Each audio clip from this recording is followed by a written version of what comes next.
আমি একটা government medical কলেজে স্টুডেন্ট, নিউ ফোর্থ ইয়ারে পড়ছেন আপনি? ইয়েস।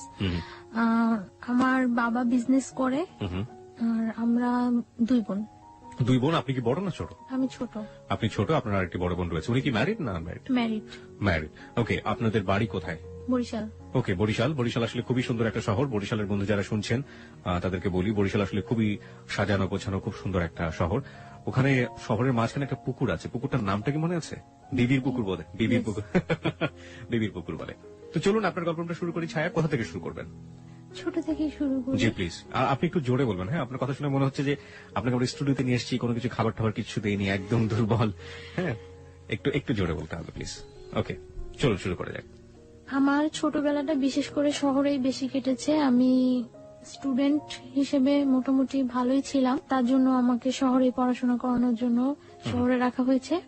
আমি মতিঝিল আইডিয়াল স্টুডেন্ট ছিলাম। তো ওইখানে পড়াশোনা করতাম। ক্লাস 6 পর্যন্ত ওইখানে পড়ার পর আমি অসুস্থ হয়ে যাই। অসুস্থ হয়ে যাওয়ার পরে আমি আমার গ্রামে শিফট হই। শিফট হওয়ার পরে আমি আমাদের ওইখানে গভর্নমেন্ট গার্লসে ভর্তি হই। ওইখানে আমার পড়াশোনা হয়। আমি ক্লাস 5-এ বৃত্তি পেয়েছিলাম, ক্লাস 8-এও বৃত্তি পেয়েছিলাম, এবং ক্লাস 9-এ সায়েন্স থেকে পড়াশোনা। ওকে, এসএসসি আপনি সায়েন্স ব্যাকগ্রাউন্ড ছিল? Background science, SSC, higher math সহ। বাহ বাহ বাহ। আমার ক্লাস যখন আমি 7-এ পড়ি তখন একটা ছেলে আমাকে খুব ডিস্টার্ব করে, অফার করে জাস্ট, কিন্তু তখন আমি এই ব্যাপারটা সম্পর্কে কোনো অবহিতই না, কিছুই আমি জানি না। আপনি ক্লাস 7-এ থাকা অবস্থায় আপনি ফিলিংসটাই বোঝেন না যে আসলে ব্যাপারটা কি। তখন আমার মাথার মধ্যে শুধু একটাই ইয়ে ছিল যে আমি পড়াশোনা, এর বাইরে কিছু তেমন কিছু না। এবং আমি খুব চঞ্চল ছিলাম। আমার ফ্যামিলি ব্যাকগ্রাউন্ডে যত পার্সন আছে সবাই আমাকে খুব পছন্দ করতো। তারপর মানে যখন আমি ক্লাস 7-এ যখন পড়ি তখন থেকে সবসময় আমার প্লেস ছিল 1। তো তারপর 7-এ যখন পড়ি তখন ওই ছেলেটা আমাকে ডিস্টার্ব করে, তখন আমি আমার বাসায় জানাই। ছেলেটা আসলে কে ছিল? ছেলেটা সম্পর্কে আমাদের একটু বলুন, যে আপনার পাড়ায় আশেপাশে থাকতো বা এরকম কিছু? আপনার বয়সের ডিফারেন্স কতটুকু ছিল? হ্যাঁ, আমার থেকে বয়সে 5 বছরের মতো ডিফারেন্স, কিন্তু ছোট ছিল আপনার 5 বছর? আমার 5 বছর বড় ছিল। আর ও পড়াশোনা সেরকম না, মানে আমি ক্লাস 7-এ যখন পড়ি ও তখন ক্লাস 9-এ পড়ে। ওকে, মানে ওর পড়াশোনার গ্যাপ ছিল এবং এসএসসি কমপ্লিট হয়নি, ওর গ্যাপ ছিল। পরে মানে ডিস্টার্ব করে, তখন আমি আমার বাসায় জানাই। বাসায় জানানোর পরে আমার বাসায় বলতে আমি আমার কিছু কাজিনের কাছে জানাই। কাজিনের কাছে জানানোর পর আমার কাজিন কি করে ওকে রাস্তা থেকে ডেকে মানে একটু শাসায় দেয় যে এরকম করবে না, এরকম করলে এরকম করবে। তো কিছুদিন চুপচাপ থাকে। চুপচাপ থাকার পর আমি আবার স্কুল যাই আসি, কোনো প্রবলেম করে না। কিছুদিন চুপচাপ থাকে, তারপর দেখা গেছে আমি যখন স্কুল যাই আমার সাথে সাথে যায়, আবার আমি যখন আসি তখন আমার সাথে সাথে আসে, এবং নানা রকম সাউন্ড করে। কি ধরনের সাউন্ড করতো মনে আছে? হ্যাঁ, এইরকম যে ভালো লাগে বললেই তো হয়, কি প্রবলেম, আমরা কি চলি না, এরকম মানে বিভিন্ন রকম সাউন্ড করে। তো মানে সাউন্ড করে এইভাবে ক্লাস 7 শেষ হয়ে যায়, ক্লাস 8 শেষ হয়ে যায়। তো 8-এ যখন আমি বৃত্তি পরীক্ষা দেব, তো বৃত্তি পরীক্ষাটা আমাদের স্কুল থেকে একটু দূরে আরেকটা স্কুলে আমার সেন্টারটা। তো ওই স্কুলে যাই আমি বৃত্তি পরীক্ষা দেই। তো পরীক্ষার মধ্যে ও হলের পিছন দিয়ে ওয়াল টপকায় হলের ভিতরে ঢুকে। তো ভিতরে ঢোকার পরে আমার সাথে কথা বলার জন্য আমার দাঁড় করায়। তারপরে কথা বলার জন্য দাঁড় করানোর পরে আমি বলি যে আপনি আমাকে এইভাবে ডিস্টার্ব করতেছেন, আমার পরীক্ষা চলতেছে, এটা কিন্তু ঠিক না। তো তারপর আমি বাসায় এসে ফার্স্ট তো আমার কাজিনদের কাছে আমি আবারও বলি। তো ওনারা বলে যে বাসায় কিছু বলিস না, এটা বাসায় বললে হয়তো সবাই টেনশন করবো। তো ওনারা আবার ওকে ডাইকা বলে যে তোমার একবার শাসায় দিলাম, ইয়ে হয় নাই, আরেকবার এরকম করলে কিন্তু একেবারে মাইরাটে পাটা ভাঙিয়ে দেবো, এরকম ভেঙে দেবে, এরকম কিছু বলে। কারা বলতো? আপনার কাজিন বলতো? কাজিনরা বলতো। ছেলে আপনার বাবা মাকে কাউকে জানাই না, মানে আমার কোনো প্রবলেম হলে আমি ওদেরকেই জানাইতাম। আপনি বাবা মাকে কেন জানাতেন না এটা আমাদের একটু বলবেন? হেজিটেট ফিল করতেন নাকি কোনো ভয় পেতেন না কোনো সমস্যা? হ্যাঁ, হেজিটেট ফিল করতাম। দ্বিতীয়ত আমার আব্বু খুব একটু সেনসিটিভ টাইপের লোক, মানে কোনো ভেজাল বা আমাদের ওইখানে যে আমার আব্বুকে পছন্দ করে না এরকম কেউ নাই। তো তার জন্য আমি আমার আব্বুকে কিছু বলতে পারতাম না। আমার আব্বুকে আমি অনেক ভয়ও পাইতাম, কিছু বলতাম না। মানে আপনি আপনার আব্বুকে অনেক ভয় পেতেন। আর আপনার মা? আমার মা মাকেও আমি কিছু বলিনি, কারণ আমি যে কোনো প্রবলেম পড়লে ওদেরকে বললে এটা সলভ হয়ে যায়। এখানে আমি একটু নোট করতে চাই সবাইকে, দেখবেন যে এই বয়সে, বিশেষ করে ও কিশোরী বয়স, ক্লাস 7 এর কথা বলছে, এই সময়টায় বাবা কিংবা মা তার সন্তানের সবচেয়ে ভালো বন্ধু হওয়া প্রয়োজন। দেখুন, ওর জীবনে কিন্তু অনেক বড় একটা ঘটনা ঘটে যাচ্ছে এবং সেটা ও তার কাজিনদেরকে বলছে। সমস্যা কিন্তু জট পাকাচ্ছে, যেটা যদি বাবা মাকে বলতো তাহলে হয়তো সমস্যাটা অন্যভাবে হলেও সেটা সমাধান হতে পারত, কিন্তু সে তার বাবা মাকে বলেনি, কারণ তার বাবা এবং তার মা তার ক্ষেত্রে খুব বেশি ফ্রেন্ডলি না। খুব বেশি ফ্রেন্ডলি না হলে এই ঘটনাগুলো বা এই গল্পগুলো আসলে বলা যায় না। যাই হোক, তারপরে কি হলো? তারপর মানে ও চুপচাপ থাকে, অনেকদিন চুপচাপ থাকে। আমি ক্লাস 8 শেষ করি, 9 শুরু হয় আমার, 9ও প্রায় অর্ধেকটা শেষ হয়ে যায়। জি। তারপর আমার কিছু মানে নিউ ফ্রেন্ড হয়, কিছু আগের ফ্রেন্ডরা Class 10 হলে এটা হয়, হ্যাঁ। আমার থেকে আগের ফ্রেন্ডরা দূরে সরে যায়, আবার কিছু নিউ ফ্রেন্ড হয় আমার। তো নিউ ফ্রেন্ডদের সাথে আমি খুব খুব চঞ্চল থাকি, খুব এনজয় করি, কিন্তু আমার পড়াশোনাটা খুব খুব ভালো, seriously আপনি করছেন। সিরিয়াসলি খুব ভালোভাবে চলছে আমার পড়াশোনাটা। ওকে। তারপর যখন 10-এ আমি পড়ি, তখন মানে আমার টেস্ট পরীক্ষার কিছুদিন আগে মানে ছেলেটা খুব বেশি ডিস্টার্ব করা শুরু করে, খুব বেশি কি ডিস্টার্ব ধরনের করে। ডিস্টার্ব করতো? ডিস্টার্ব করে মানে রাস্তায় দাঁড়া করায়, মানে চিঠি দেওয়ার চেষ্টা করে, এরকম ফোন করার চেষ্টা করে আমাদের বাসায়, বা অনেক সাইন সিম্পটম করে, যেটা আমি বুঝি যেটা ও করছে। তো আমার কাছে জিনিসগুলো খুব খারাপ লাগে। তো একদিন আমি আমার স্কুলের মধ্যে যখন মানে আমার ফ্রেন্ডদের সাথে আমি ছিলাম, তো স্কুল থেকে বের হয়েছি মতন স্কুলের সামনে ও মানে আমাকে অনেক ফ্রেন্ডদের মধ্যে দাঁড় করায়, সব ফ্রেন্ডদের বলছে সরে যাওয়ার জন্য। সবাই সরে যাওয়ার পরে আমি খুব বিরক্ত হই, খুব রাফ বিহেভ করি ওর সাথে। কি করেন আপনি? দেখুন, আপনি রাব বিহেভ না বলে আপনি বলুন যে আপনি যেটা করেছিলেন সেটাই। হ্যাঁ, রাফ বিহেভটা হলো আমি ওর সাথে খুব উচ্চ স্বরে কথা বলি। কি বলেন? উচ্চ স্বরে কথা বলার পরে মানে, কেন আমাকে দাঁড় করাইছেন, এইরকম করতেছেন কেন, আপনি কি আমার যোগ্য নাকি, এইভাবে আমি অনেক কথা বলি। গালি টালি দিয়েছিলেন? না, গালি টালি না, আমি ওইটা কখনোই পারি না। ওকে, So, লেটস প্র্যাকটিস টুডে। তারপর না, মানে আমি একটু মজা করছিলাম। আমি একটু জানি যে ওই ছেলেটা তখন আপনার সাথে কি করলো, আপনি যখন রাগারাগি করছিলেন, ওকে চুপ করে বসেছিল? না, চুপ করে নাই ও, মানে দাঁড়ায়া অনেক চোখগুলা অনেক লাল লাল লাল থাকতো ওর, চোখ টোক বড় করে অনেক ইয়ে হয়েছে। তো আমি মানে এক পর্যায়ে আমি ছেলেটাকে একটা চড় মারি। ও, এক পর্যায়ে ছেলেটাকে আমি কথা কাটাকাটি হয়, এক পর্যায়ে চড় মারি। এখন একটা স্কুলের সামনে অনেক স্টুডেন্ট থাকে, অনেক লোকজন ছিল, এমনকি মানে ওই স্কুলের সামনে ঝালমুড়ি আলারা পর্যন্ত ওর ফেভারে ছিল, সবাই আমাকে মানে ওর কথা বলতো। তো চড় মারি, এটা ওর খুব গায়ে লাগে। গায়ে লাগার পরে কিছুদিন পর ও আমার একদিন স্কুলের মধ্যে যায়। আপনার স্কুলের মধ্যে যখন যাচ্ছে সেই ঘটনাটা আমি আসবো, তবে তার আগে আমাকে বলেন তো, এই ঝালমুড়িওয়ালাও তার ফেভারে ছিল, মানে সবাই ফেভারে ছিল, মানে ব্যাপারটা ঠিক বুঝতে। ও কি একই স্কুলে পড়তো আপনার? না, আমি গার্লসে পড়তাম, আচ্ছা। ও বয়েজে পড়তো। আমি যখন ক্লাস 10-এ পড়ি তখনও ও এসএসসি কমপ্লিট করতে পারে নাই। না, আমি জানতে চাচ্ছি যে ফেভারে ছিল মানেটা কি? ও কি খুব পপুলার ছিল ওই মুহূর্তে ক্যাম্পাসে বা ওরকম কিছু? না, পপুলার ছিল না, ও ওইখানে খুব যাতায়াত করতো, ও দেখতে সুন্দর ছিল, মানে যে কোনো কারোর সাথে কথা বললে তাকে খুব ইজি ম্যানেজ করতে পারে। তার ওকে, জন্য ঠিক আছে। তারপরে কি হলো? তারপরে আপনার চড় মারার পরে আপনি বলছিলেন যে চড় মারার পরে কিছুদিন যায়, মনে হয় 4-5 দিন যায়। 4-5 দিন গ্যাপের পরে ও একদিন আমার স্কুলে যায়। তো আমি কলের কাছে ছিলাম, কলের কাছ থেকে আমি ঘুরে আসতে নেওয়ার পরে আমি হঠাৎ ওকে দেখে আমি মানে যেই পথে আসতেছিলাম ওটা ব্যাক করে অন্য পথে আসতে নেই।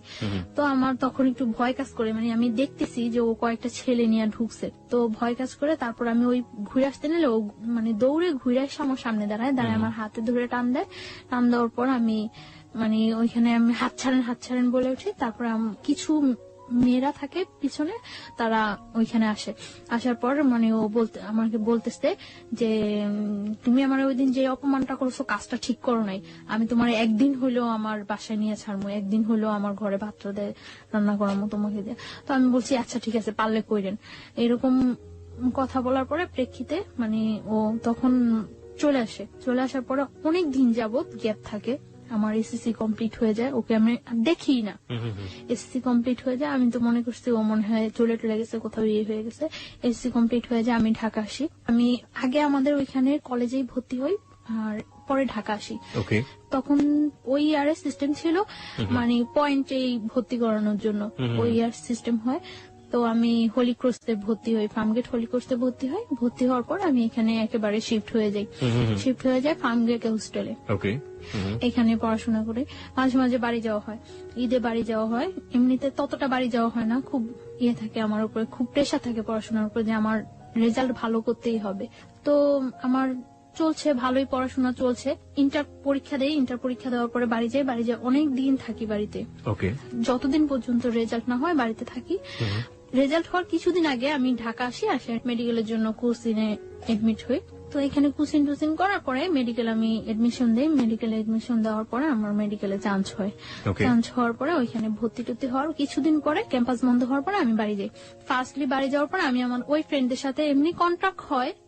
এর মধ্যে একটা ফ্রেন্ড ঢাকায় এডমিট হয়েছে ইডেন কলেজে, তো ওর সাথে ভালো কন্ট্রাক্ট থাকে। তো বাড়ি যাওয়ার পরে সবার সাথে কন্ট্রাক্ট হয়। কন্ট্রাক্ট হওয়ার পর আমি আমরা ঠিক করি যে একদিন টিচারের সাথে দেখা করবো। আমরা বাড়িতে যে হায়ার ম্যাথ যে টিচারের কাছে করতাম ওই টিচারের কাছে দেখা করবো। ওই টিচার হলো বরিশাল মদনমোহন কলেজের টিচার। মদনমোহন কলেজের টিচারের সাথে দেখা করব। তো ওই টিচারের কাছে দেখা করার জন্য আমরা যাই, সকালবেলা যাই। আমি ওই দিন আমি চলে আসবো ঢাকা, তার জন্য আমি সকালবেলায় যাই যে আমার বিকালে ঢাকা চলে আসতে হবে, বরিশাল থেকে আসার ওয়েটা বিকালে। তো আমি সকালবেলা যাই, যাওয়ার পরে মানে অনেকক্ষণ হয়ে যায়, আমার ফ্রেন্ডেরা কেউ আসে না। তারপর আমি ফোন করি সবাই, কি ব্যাপার তোমরা আসো না কেন? বলতেছে আমাদের তো আজকে পিকনিক, তো একটা কাজ করি আমরা সবাই রেডি হয়ে আসি দেখা টাকা করে চলে যাব। তো আমি বলতেছি আচ্ছা ঠিক আছে আসো, আমি কিছুক্ষণ ওয়েট করি। তারপর আসছে ওরা, আসার পরে ওরা বলতেছে আমাদের সাথে চল। আমি বলতেছি না আমার তো আজকেই ঢাকা যেতে হবে, আর তাছাড়া আমি বাসায় বলে আসিনি, আমার আম্মু অনেক রাগ করবে, সবাই অনেক রাগ করবো, আমি বলে আসিনি, এটা কিছুতেই সম্ভব না যাওয়া। পরে বলতেছে আচ্ছা আমরা তো তোর বাসার সামনে দিয়ে যাব, তুই আমাদের সাথে চল, তোকে শিফট করে দিয়ে চলে যাবো আমরা। তো আমি আচ্ছা ওকে ঠিক আছে। তো আমি একটা মাইক্রো, ওরা এই মাইক্রোটাতে করে আসছিল, আমি ওই মাইক্রোতে ওরা উঠে আমি পথ থেকে নেমে যাবো, তো আমি লাস্টে উঠি। ওঠার পরে আমি যখন মানে উঠে আমি নক করি, পরে ঘোরার পরে আমার আর কিছু মনে নেই। আচ্ছা আচ্ছা, এখানে যে কি হয়েছিল আমি কিছুই বলতে পারবো না, জাস্ট আমি একটা স্মাইলের মতো ফিল করছি। তারপর আমি আর কিছু মনে নেই, আমার সেন্স ছিল না। আমার যখন সেন্স আসে তখন সন্ধ্যার দিকে আমি ফিল করতেছি যে তখন সন্ধ্যা জাস্ট আজান হচ্ছে এরকম সময়, এবং তখন আমি দেখতেছি যে আমি মাওয়া ঘাট ওভার করেছি, just Postogola bridge, Dhaka Postogola bridge. কিন্তু আমি তখন মুখে কিছু বলতে পারছি না এবং কোনো কিছু, আমি জাস্ট একবার কি দুইবার চোখ খুলে আবার চোখ অফ হয়ে গেছে। তারপর আমি আর কিছু বলতে পারবো না। যখন আমার সেন্স আসছে রাত্রে, তখন প্রায় 2:30 কি 3টা বাজে মনে হয়, আমি ওইরকম মনে হচ্ছিল আমার কাছে 2:30 কি 3টা বাজে। তখন আমি যে জায়গা, ওই জায়গাটা টাঙ্গাইল, মানে আমি ব্যাক আসার সময় দেখেছি যে ওটা টাঙ্গাইল, কিন্তু তখন আমি জানি না ওটা যে টাঙ্গাইল।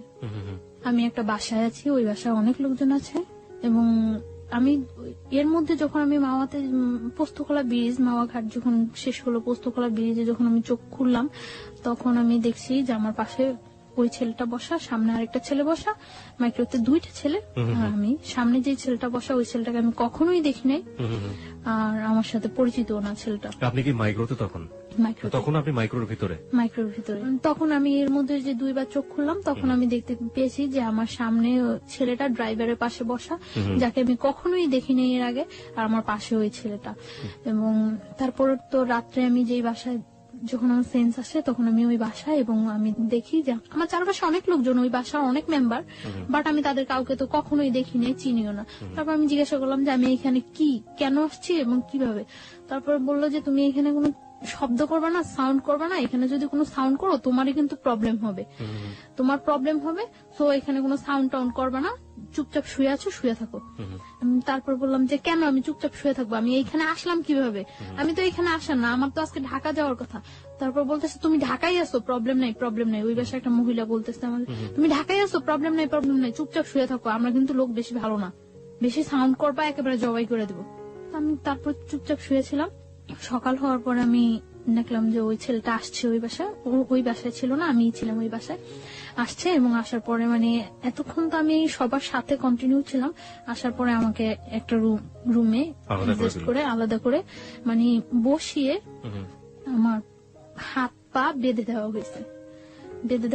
বেঁধে তারপরে ও বলতেছে এবার বুঝছো আমার সাথে খারাপ ব্যবহার করার কি ফল, আমি তো তোমার আগেই বলছিলাম যে আমার সাথে রাফ বিহেভ করে কিছু করতে পারবো না, আমার সাথে খারাপ ব্যবহার করার ফল বুঝছো। আমি বলছি যে আপনি কেন নিয়ে আসছেন আমাকে এখানে। পরে বলতেছে দেখো আমি তোমার নিয়ে আসছি, আমি তোমার কোনো ক্ষতি করবো না, তুমি আমাকে বিয়ে করো, সবকিছু ঠিক হয়ে যাবে, তুমি বিয়ের কন্ডিশনে তুমি যেটা বলবো সেটাই ওকে। পরে আমি বলছি কেন আমি আপনাকে বিয়ে করব? আমি তো আপনাকে বিয়ে করার প্রশ্নই জাগে না।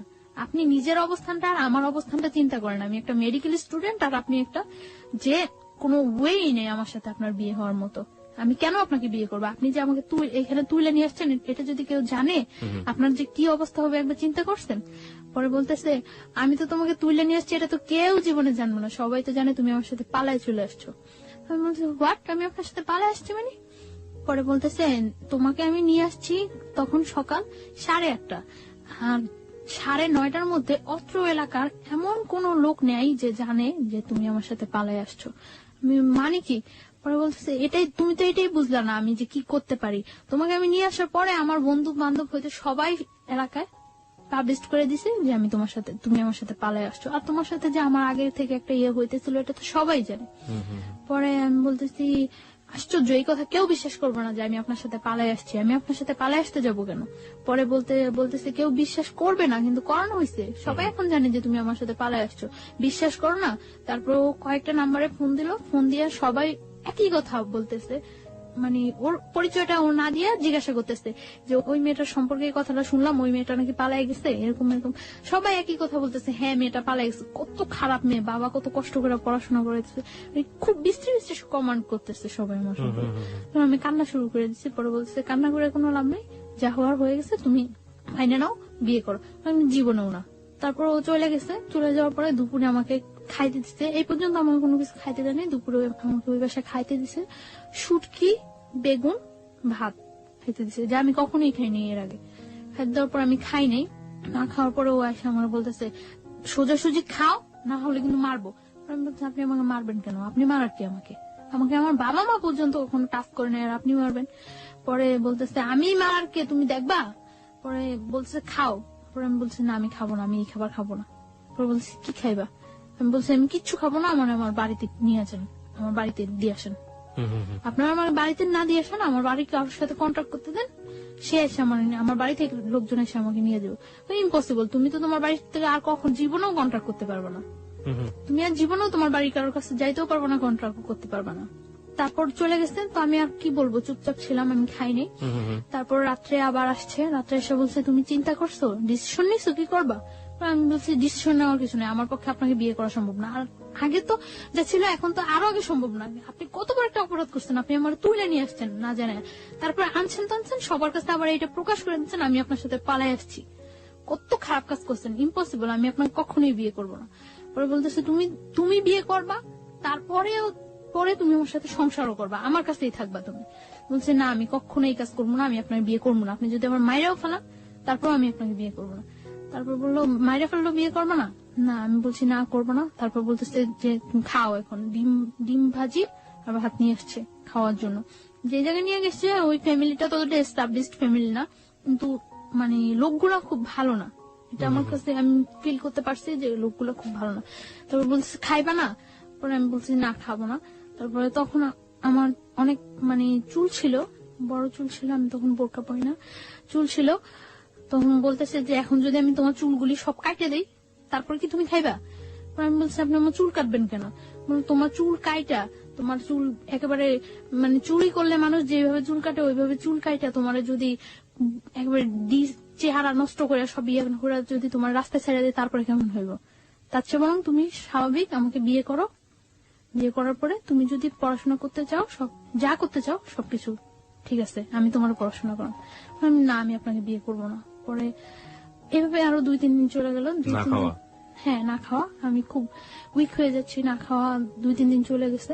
2-3 দিন চলে যাওয়ার পরে টর্চার করা শুরু করলো। টর্চার বলতে কি এমনিতে কোনো টর্চার না, জাস্ট চর মারতো, আর আমার মানে পা বাঁধা এইভাবে বাইধে রাখছিল, তো পায়ের নখের মধ্যে পাড়া দিয়ে দাঁড়ায় থাকতো, যেটা খুব পেন ফিল হতো, কারণ নখ তো খুব সেন্সিটিভ জায়গা, ওইখানে পাড়া দিলে খুব পেন ফিল হতো। তখন আমি মানে চিল্লাইতে চাইলে মুখ বন্ধ করে ধরে রাখতো। তো এইভাবে প্রায় 7-8 দিন চলে গেছে। 8 দিন 9 দিনের দিন 9 দিনের দিন আমি মনে করছি, নিজে নিজে করতেছি যে এখান থেকে আমার, যেহেতু আমার ফ্যামিলি কেউ জানেই না আমি কোথায় আছি, আর এখান থেকে আমার খুঁজে বাই করা সম্ভব না যে আমি এইখানে আছি, যে খুঁজবো তারা খুঁজে যে বাই করবো, তারা কি আমার আদৌ খুঁজতেছে না এইটাই মনে করতেছে যে আসলে আমি পলাই গেছি, সেটাও তো আমি জানি না যে আমি কিভাবে শিওর হম যে হ্যাঁ আমার তারা খুঁজতেছে, তারা আমার খুঁজে নিবো, এই আশায় যে আমি বসে থাকবো, কিভাবে আমি শিওর হবো। তারপর আমি ইয়ে করলাম যে না, আমি ওর ওয়েতে রাজি হয়ে যাই, তবে কিছু কন্ডিশন দিয়ে। তারপর ও আসে রাত্রে আসার পর ওই বাসায় থাকে না, ওই বাসায় শুধু আমি থাকি।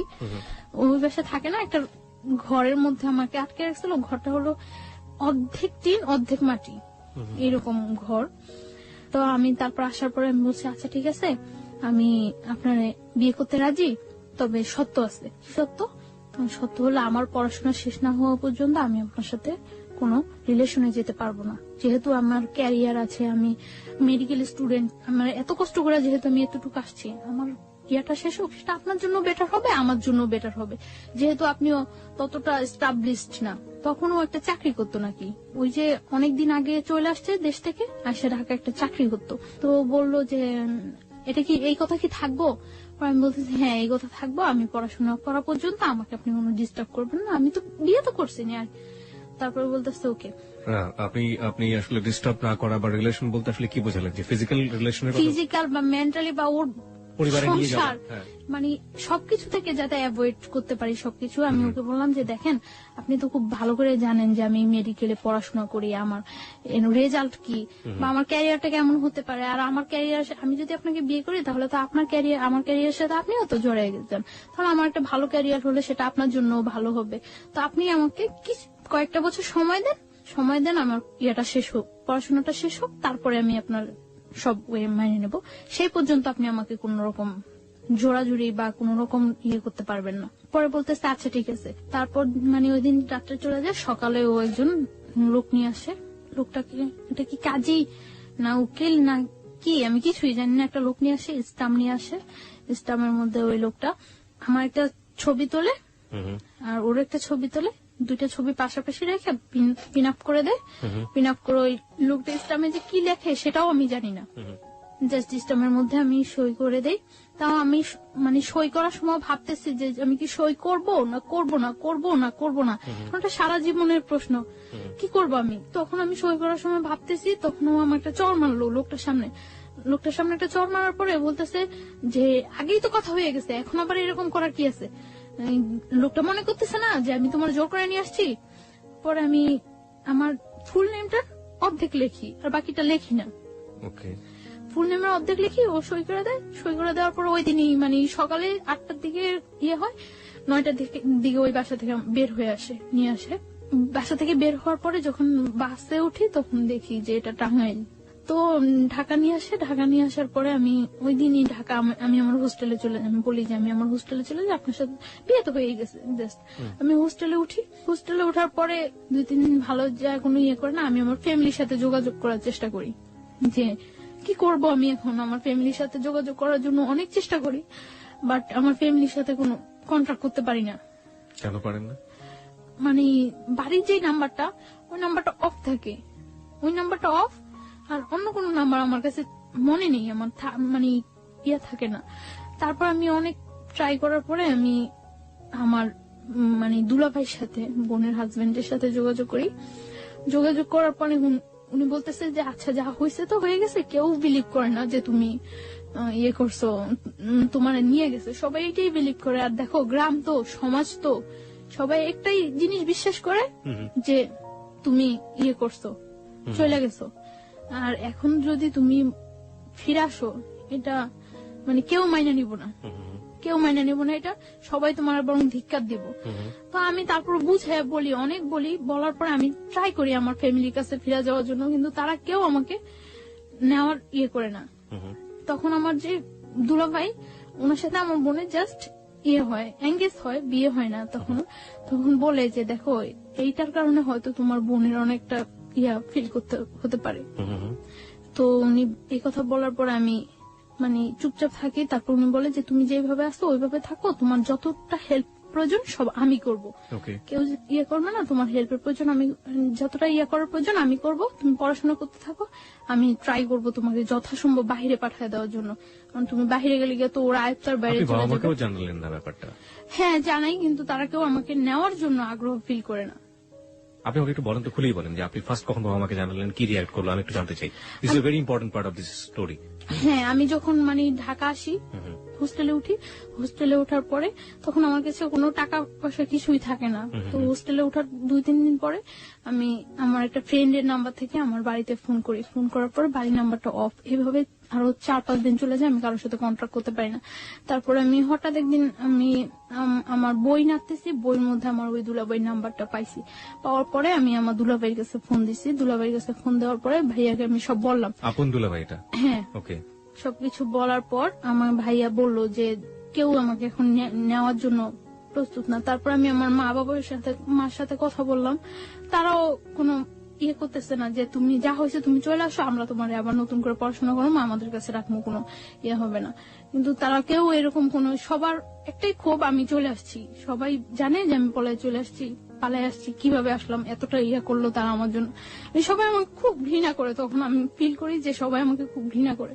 তখন আমার মধ্যেও রাগ হয় যে আমি এতটা তাদেরকে সাপোর্ট দিছি, তারা যেইভাবে চাইছে আমি ঠিক ওইভাবে পড়াশোনা করছি, ওইভাবে ইয়ে হয়েছি। এই মানুষগুলো আমাকে এতটা ভালোবাসতো, আর সামান্য কয়টা দিনের ব্যাপারে এই মানুষগুলো আমার এতটা অবিশ্বাস করে। আমার মধ্যেও খুব রাগ হয় তখন, যে আমি বারবার ফোন করতেছি, বারবার চেষ্টা করতেছি তাদের কাছে যাওয়ার জন্য, কিন্তু কেউ রেসপন্স করতেছে না। একটা লোক বলতেছে না যে আচ্ছা তুমি আসো, বা আমরা আসতেছি তোমার নিয়ে যাবো, বা তুমি আমাদের কাছেই থাকবা, আগের মতো যা হয়েছে সব ভুলে যাও। কেউ আমাকে এই সাপোর্টটা দেয় না। সবাই বলে যে এই কাজটা তুমি কিভাবে করলা, এই কাজটা তুমি কিভাবে করলা। কেউ আমার কথা বিশ্বাসই করে না যে আমি এই কাজটা করি নাই। প্রত্যেকটা মানুষ আমাকে ধিক্কার দেয়, প্রত্যেকটা মানুষ, যে মানুষগুলো আমাকে এত ভালোবাসতো ওই মানুষগুলো প্রত্যেকটা মানুষ ধিক্কার দেয়। তারপর আমি ইয়ে করি যে যা হয়েছে, তারা যখন আমার চাই না, আমি আমার নিজে পাই যেইভাবেই হোক দাঁড়াইতে হইবই, আমি যেইভাবেই হোক আমার পড়াশোনাটা চালিয়ে যেতে হবে। এর জন্য যদি আমার ওই ছেলের সাহায্য নিতে হয় আমি তাও নিব। তারপর আমার ভাইয়া বলে যে তোমাকে যতটুকু সাপোর্ট করার আমি করব, তবে আমি এটা করতে পারবো না যে তোমার আমি নিয়ে আসবো, এটা আমি পারবো না। তোমাকে আমি সাপোর্ট করব, তুমি পড়াশোনা করতে থাকো, আমি ট্রাই করতে থাকি তোমাকে যেভাবে হোক বাহিরে পাঠিয়ে দেওয়ার জন্য। বাহিরে পাঠাইলে তোমার ক্যারিয়ারটাও ঠিক হয়ে যাবে, তুমি কয়েক বছর বাইরে, 4-5 বছর বাইরে থাইকে আসলে সবকিছু দেখবে ঠিক হয়ে যাবো। তারপর আমি ভাইয়ার কথা মতো ইয়ে করতে থাকি। তো এটা যেভাবে হোক জানতে পারে যে আমি আমার ফ্যামিলিতে কন্ট্রাক্ট করছি, জানতে পারে। জানার পরে ও হোস্টেলে এখানে নানা রকম প্রবলেম করা শুরু করে। তো হোস্টেলে এখানে নানা রকম প্রবলেম করার পরে হোস্টেল থেকে আমাকে বলে দেয় যে দেখো তুমি ছাড়াও এখানে আরো অনেক মেয়েরা থাকে, সো এরকম প্রবলেম করলে তো সমস্যা, কি হয়েছে ব্যাপারটা বলো। তো আমি তাদেরকে কিছু বলতে পারি না, কারণ এই ব্যাপারটা কি বলার মতো কোনো ওয়ে আছে যে আমি তাদেরকে বলবো। তারপর আমি ইয়ে করি যে আমি ওরা বলি যে কি চান আপনি, যে এইভাবে ডিস্টার্ব করতেছেন, আমি হোস্টেলে প্রবলেম হচ্ছে, আমার পড়াশোনার প্রবলেম হচ্ছে, কি চান। তো ও বলতেছে যে দেখো তুমি আমার বাসায় থাকো, আমার বাসায় থাকতে তো কোনো প্রবলেম নেই, বাসায় থাকো, বাসায় থেকে পড়াশোনা করো, তাহলে আমি তোমার একটা টেক কেয়ারও করতে পারবো। পরে আমি বললাম আচ্ছা ওকে, আমি আপনার বাসায় যাবো। পরে ওর বাসায় নিয়ে যায়। ওদের বাসায় ওর মা, ওর বোন, ও থাকে, 3 জন থাকে। ওদের বাসা নিয়ে যায়।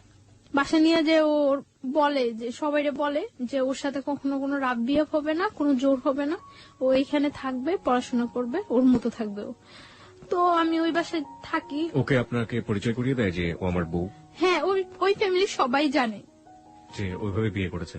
কিভাবে বিয়ে করেছে সেটাও কি জানে? জানে না, কারণ না জানলে ওর মানে যখন আমরা টাঙ্গাইল ছিলাম তখন ওর বাড়ি থেকে ওকে সাপোর্ট দিছিল এবং টাকা পয়সার ব্যাপারে হেল্প করছিল। সো না জানলে তো পসিবল না এটা। ওকে একটাই ছেলে ছিল? না।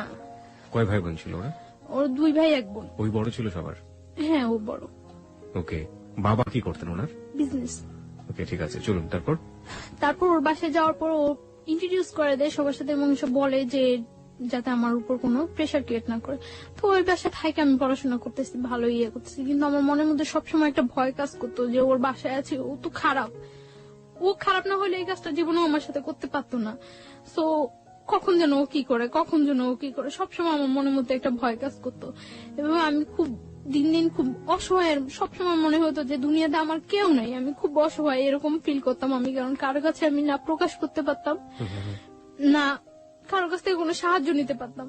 তো আমার ভাইয়ার কাছে, আমি কলেজে যাই ভাইয়ার কাছে ফোন দিতাম। ফোন দেওয়ার পরে ভাইয়া বলতো যে যেহেতু ও তোমার উপর কোনো প্রেশার করছে না, তুমি থাকো, আমি যতদিন পর্যন্ত তোমার বাহিরেও যাওয়ার ওয়েট না করতে পারতেছি ততদিন পর্যন্ত তুমি থাকতে হইবে এখানে। তো তারপর আমি কলেজে যাই, পড়াশোনা করি, কোনো ইয়ে করি না। তো আমি সকাল 7টার দিকে কলেজে চলে যেতাম। কলেজ শেষ করার পর আমি একটা স্যারের সাহায্য নিয়ে আমি একটা হসপিটালে কলেজ শেষ করার পরে প্র্যাকটিস করি, ওই স্যারের কাছে হসপিটালে প্র্যাকটিস করি ধানমন্ডিতে। ওকে, ধানমন্ডিতে একটা হসপিটাল প্র্যাকটিস করি। তো তারপর এই প্র্যাকটিস করে আমি বাসায় ফিরতাম রাত্র 10টা 11টা, যতটা সময় ওদের থেকে বাইরে থাকা যায় বাসায় ফিরতাম। তো যাইও আমি দেখা যেত বাসায় যাইও আমি ঘুমাইতাম না, খুব ভয় থাকতো আমার মনের মধ্যে যে কি হয় একটা সবসময় একটা ভয় কাজ করতো। এবং আমার পড়াশোনা ইয়ে হইতেছে, আমার পরীক্ষা হয়, পরীক্ষার পর আমার রেজাল্ট খারাপ হয়, রেজাল্ট খারাপ হওয়ার পর আমি ফিল করতে পারতেছি যে এই ব্যাপারটা আমার পড়াশোনায় খুব ইয়ে হয়ে যায়। তখন মেডিকেল আপনি কোন ইয়ার স্টুডেন্ট? ফার্স্ট ইয়ার দিচ্ছেন আপনি, মানে ফার্স্ট ইয়ার ফাইনাল দিচ্ছেন? ফার্স্ট ইয়ার ফাইনাল দিচ্ছি। তো তারপর আমি ইয়ে করি যে এইভাবে তো চলতে পারে না, এইভাবে কিভাবে আমার যেভাবেই হোক ওদের সাথে আমার মানায় যাইতেই হইবে, যেভাবেই হোক এইভাবে আমার পড়াশোনার ক্ষতি হইতেছে। তো রেজাল্ট খারাপ হয়, তারপর আমি আবার ভালো করে পড়াশোনা করা শুরু করি। আমি সারাদিন বাইরে থাকলেও সারা রাত জেগে পড়াশোনা করি, তো আমার শরীর খুব ইয়ে হয়ে যেতেছে। ওই ছেলেটা কি করতো এই সময়টাতে আপনার? ও একটা জব করতো। না, আপনার সাথে কি ধরনের আচরণ করতো? না, আমার সাথে ও সবসময় ভালো আচরণ করতো, কিন্তু ও শুধু একটা চাইতো যে আমি ওর কাছ থেকে কোনো হেল্প নিতাম না, টাকা পয়সা কোনো। ও আমার প্রায় সময় এটা জিজ্ঞাসা করতো যে আমি এটা কিভাবে ইয়ে করি, কিন্তু এটা তো আমার ভাই আমার সুন্দরবন কুরিয়ার সার্ভিসে আমার জন্য সবসময় টাকা পাঠিয়ে দিত। আমি বললেই হতো যে ভাই আমার টাকা লাগবে, এটা লাগবে, আপনার দুলাভাইটা পাঠিয়ে দিত? হ্যাঁ, দুলাভাই পাঠিয়ে দিত। তো এর মধ্যে আমি পাসপোর্ট করে সবকিছু আমার জমা দেওয়া ইয়ে হয়ে গেছে। বাইরে আমি অ্যাপ্লাই করছি। কোন দেশে অ্যাপ্লাই করেছিলেন?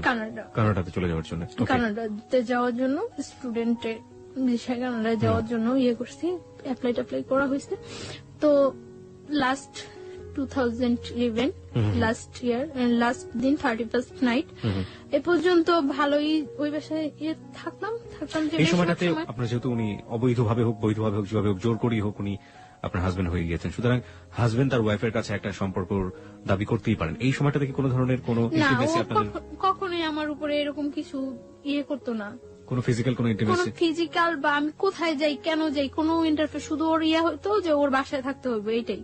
মানে কখনো আপনার ফ্রিডম নিয়ে কোনো অত্যাচার করতো না, কিছু করতো না, শুধু একটা কথা আমার বাসায় থাকতে হবে? হ্যাঁ, বাসায় থাকতে হবে। ও মানে মনে করতো যে হয়তো বা ওর বাসায় থাকলে আমি সেফ আছি, কিছু করতে আসছি না বাহিরে। কোনো ধরনের অত্যাচারও করেনি, মানসিক বা শারীরিক? না, শারীরিক কোনো অত্যাচারও করতো না।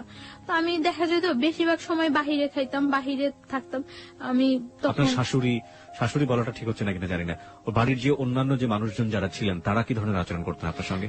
হ্যাঁ, আমার শাশুড়ি মানে ওর মা ফিল করতে পারতো যে আমি ওকে খুব ডিসলাইক করি এবং আমি আজকে হোক কালকে হোক চলে যাবো, এটা উনি ফিল করতে পারতো। উনি সবসময় বলতো যে এই মেয়ের জন্য এত কিছু করতেছোস, এই মেয়ের পড়াশোনা করানোর জন্য, এই মেয়ের জন্য এত কিছু করতেছ, মেয়ে থাকবো না। তো সবাই বলতো, মানে উনি আপনার সাথে কোনো খারাপ আচরণ করতো না, আমার সাথে কোনো ইয়ে করতো না। আমার সাথে জাস্ট মানে আমি খুব কথা বলতাম না বাসায়, যে সবসময় আমি চুপচাপ থাকতাম, অফ থাকতাম সবসময়।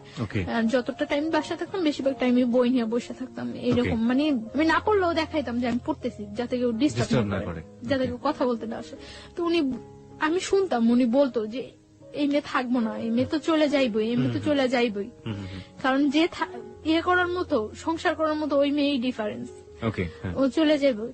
তো মানে উনি ফিল করতো এবং উনি ফিল করতো যে আমি ওদেরকে খুব ডিসলাইক করে, এটা উনি ফিল করতো এবং উনি এটা বলতো বারবার। ওকে, যাই হোক, তারপর একটা ইয়ে করতাম, আমি ওই বাসায় কখনো ঘুমাইতাম না। কেন? এই 1 বছর 3 মাস 3.5 মাস আমি ওই বাসায় ছিলাম।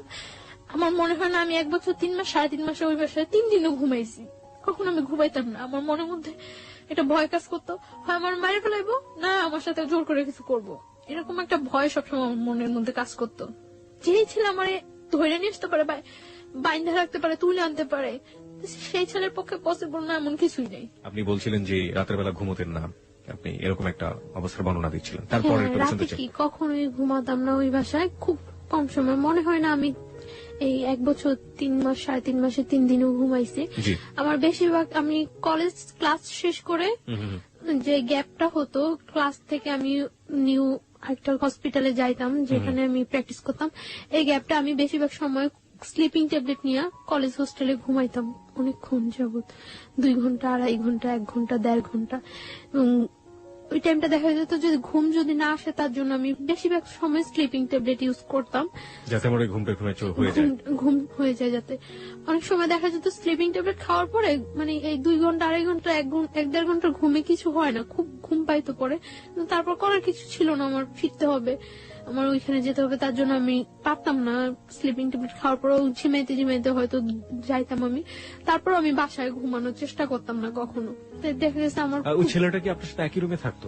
না, একই রুমে থাকতো না, আমি ওর মার সাথে থাকতাম আর পাশের আরেকটা রুমে থাকতো। ওকে।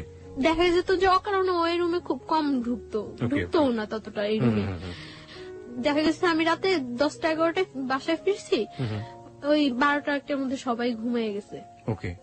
সো এই রুমে আসার ততটা প্রশ্ন জাগতো না, আর আমি সকালবেলা 7টার মধ্যে বাসা থেকে বের হয়ে চলে ওর বাবা কি বলতো আপনার সাথে? বাবা কোনো ধরনের খারাপ আচরণ করতো? না, ওর বাবার সাথে আমার ততটা হইতো না, দেখা হইতো না, কথা হইতো না, তিনি খুব একটা সময় এখানে থাকতো না। ওকে। তো এইভাবে যাচ্ছিল।